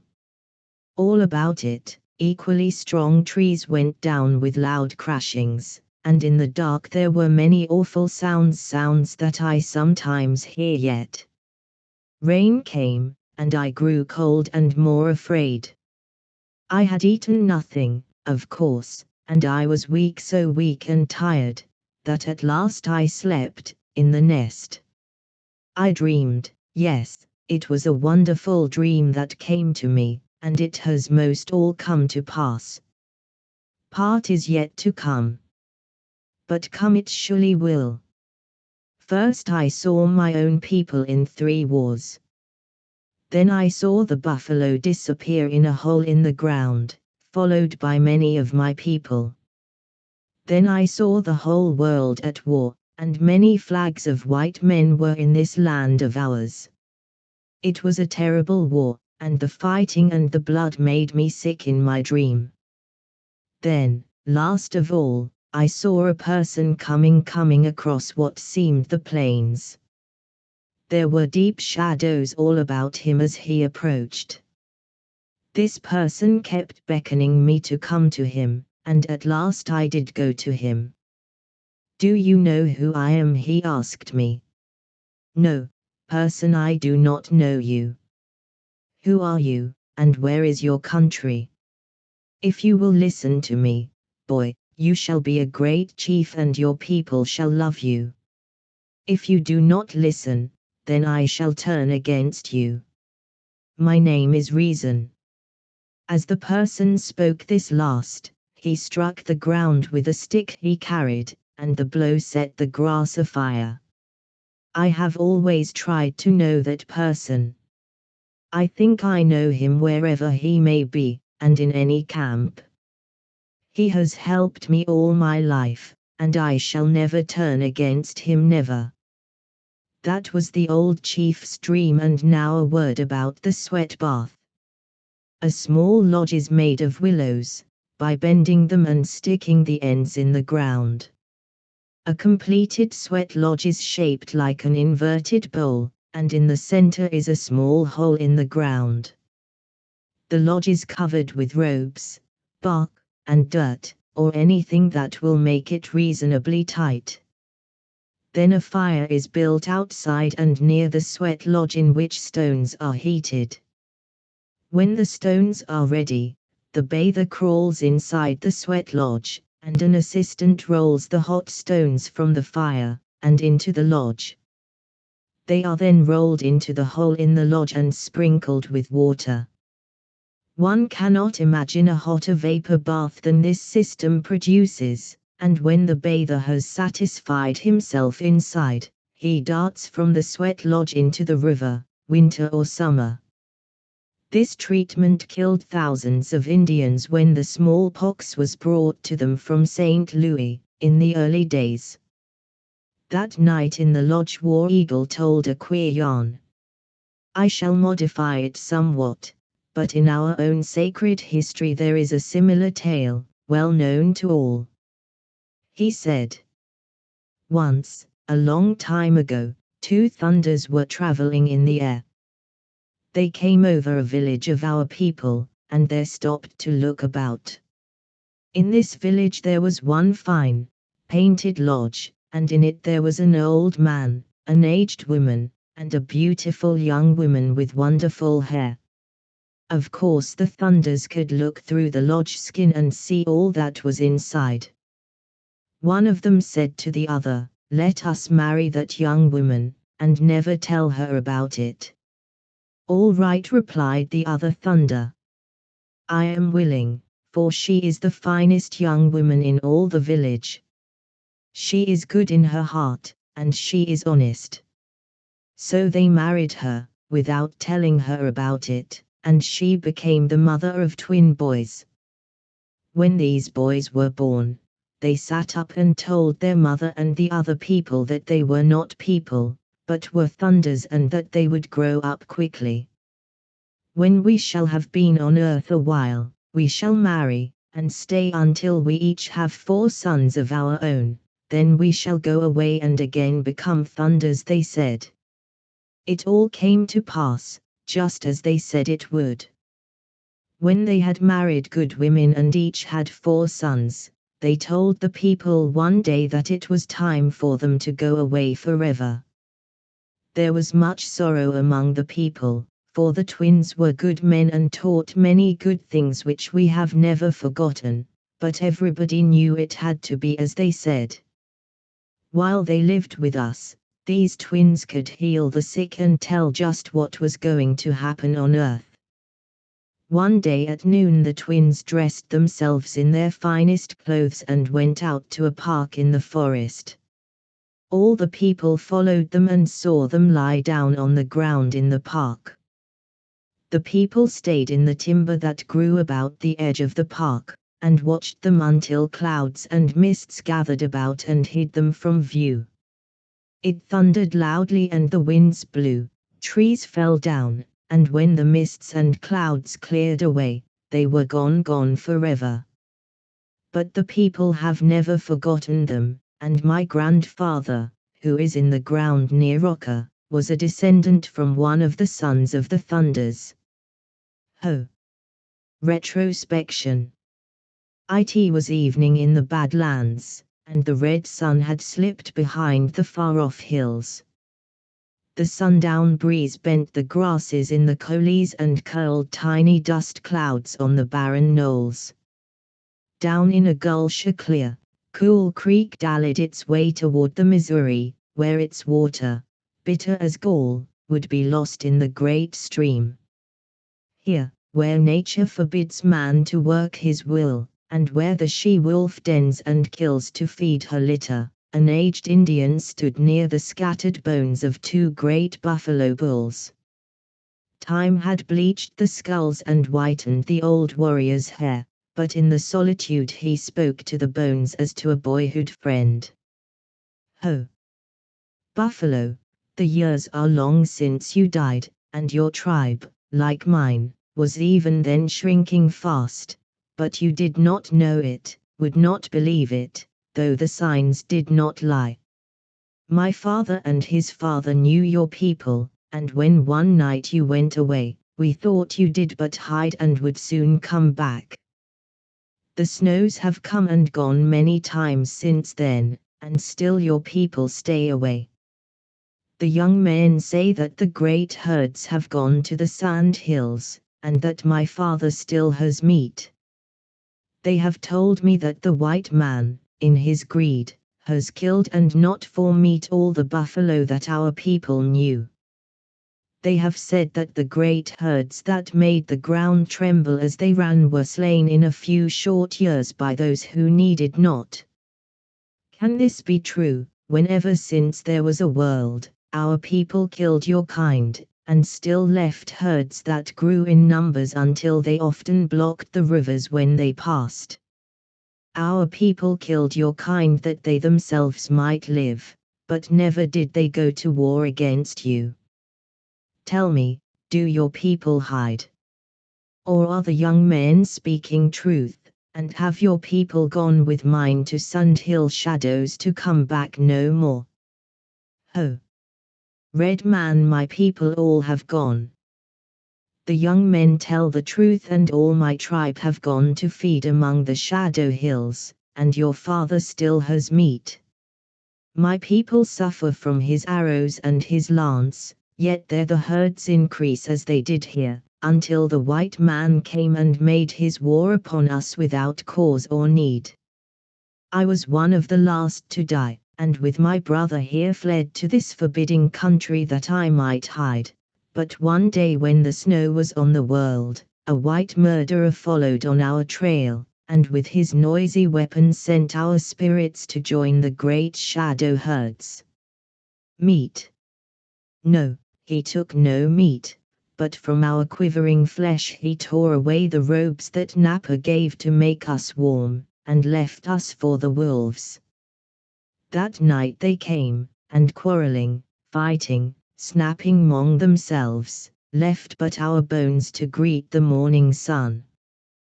These bones the coyotes and the weaker ones did drag and scrape again, until the last of flesh or muscle disappeared. Then the winds came and sang and all was done.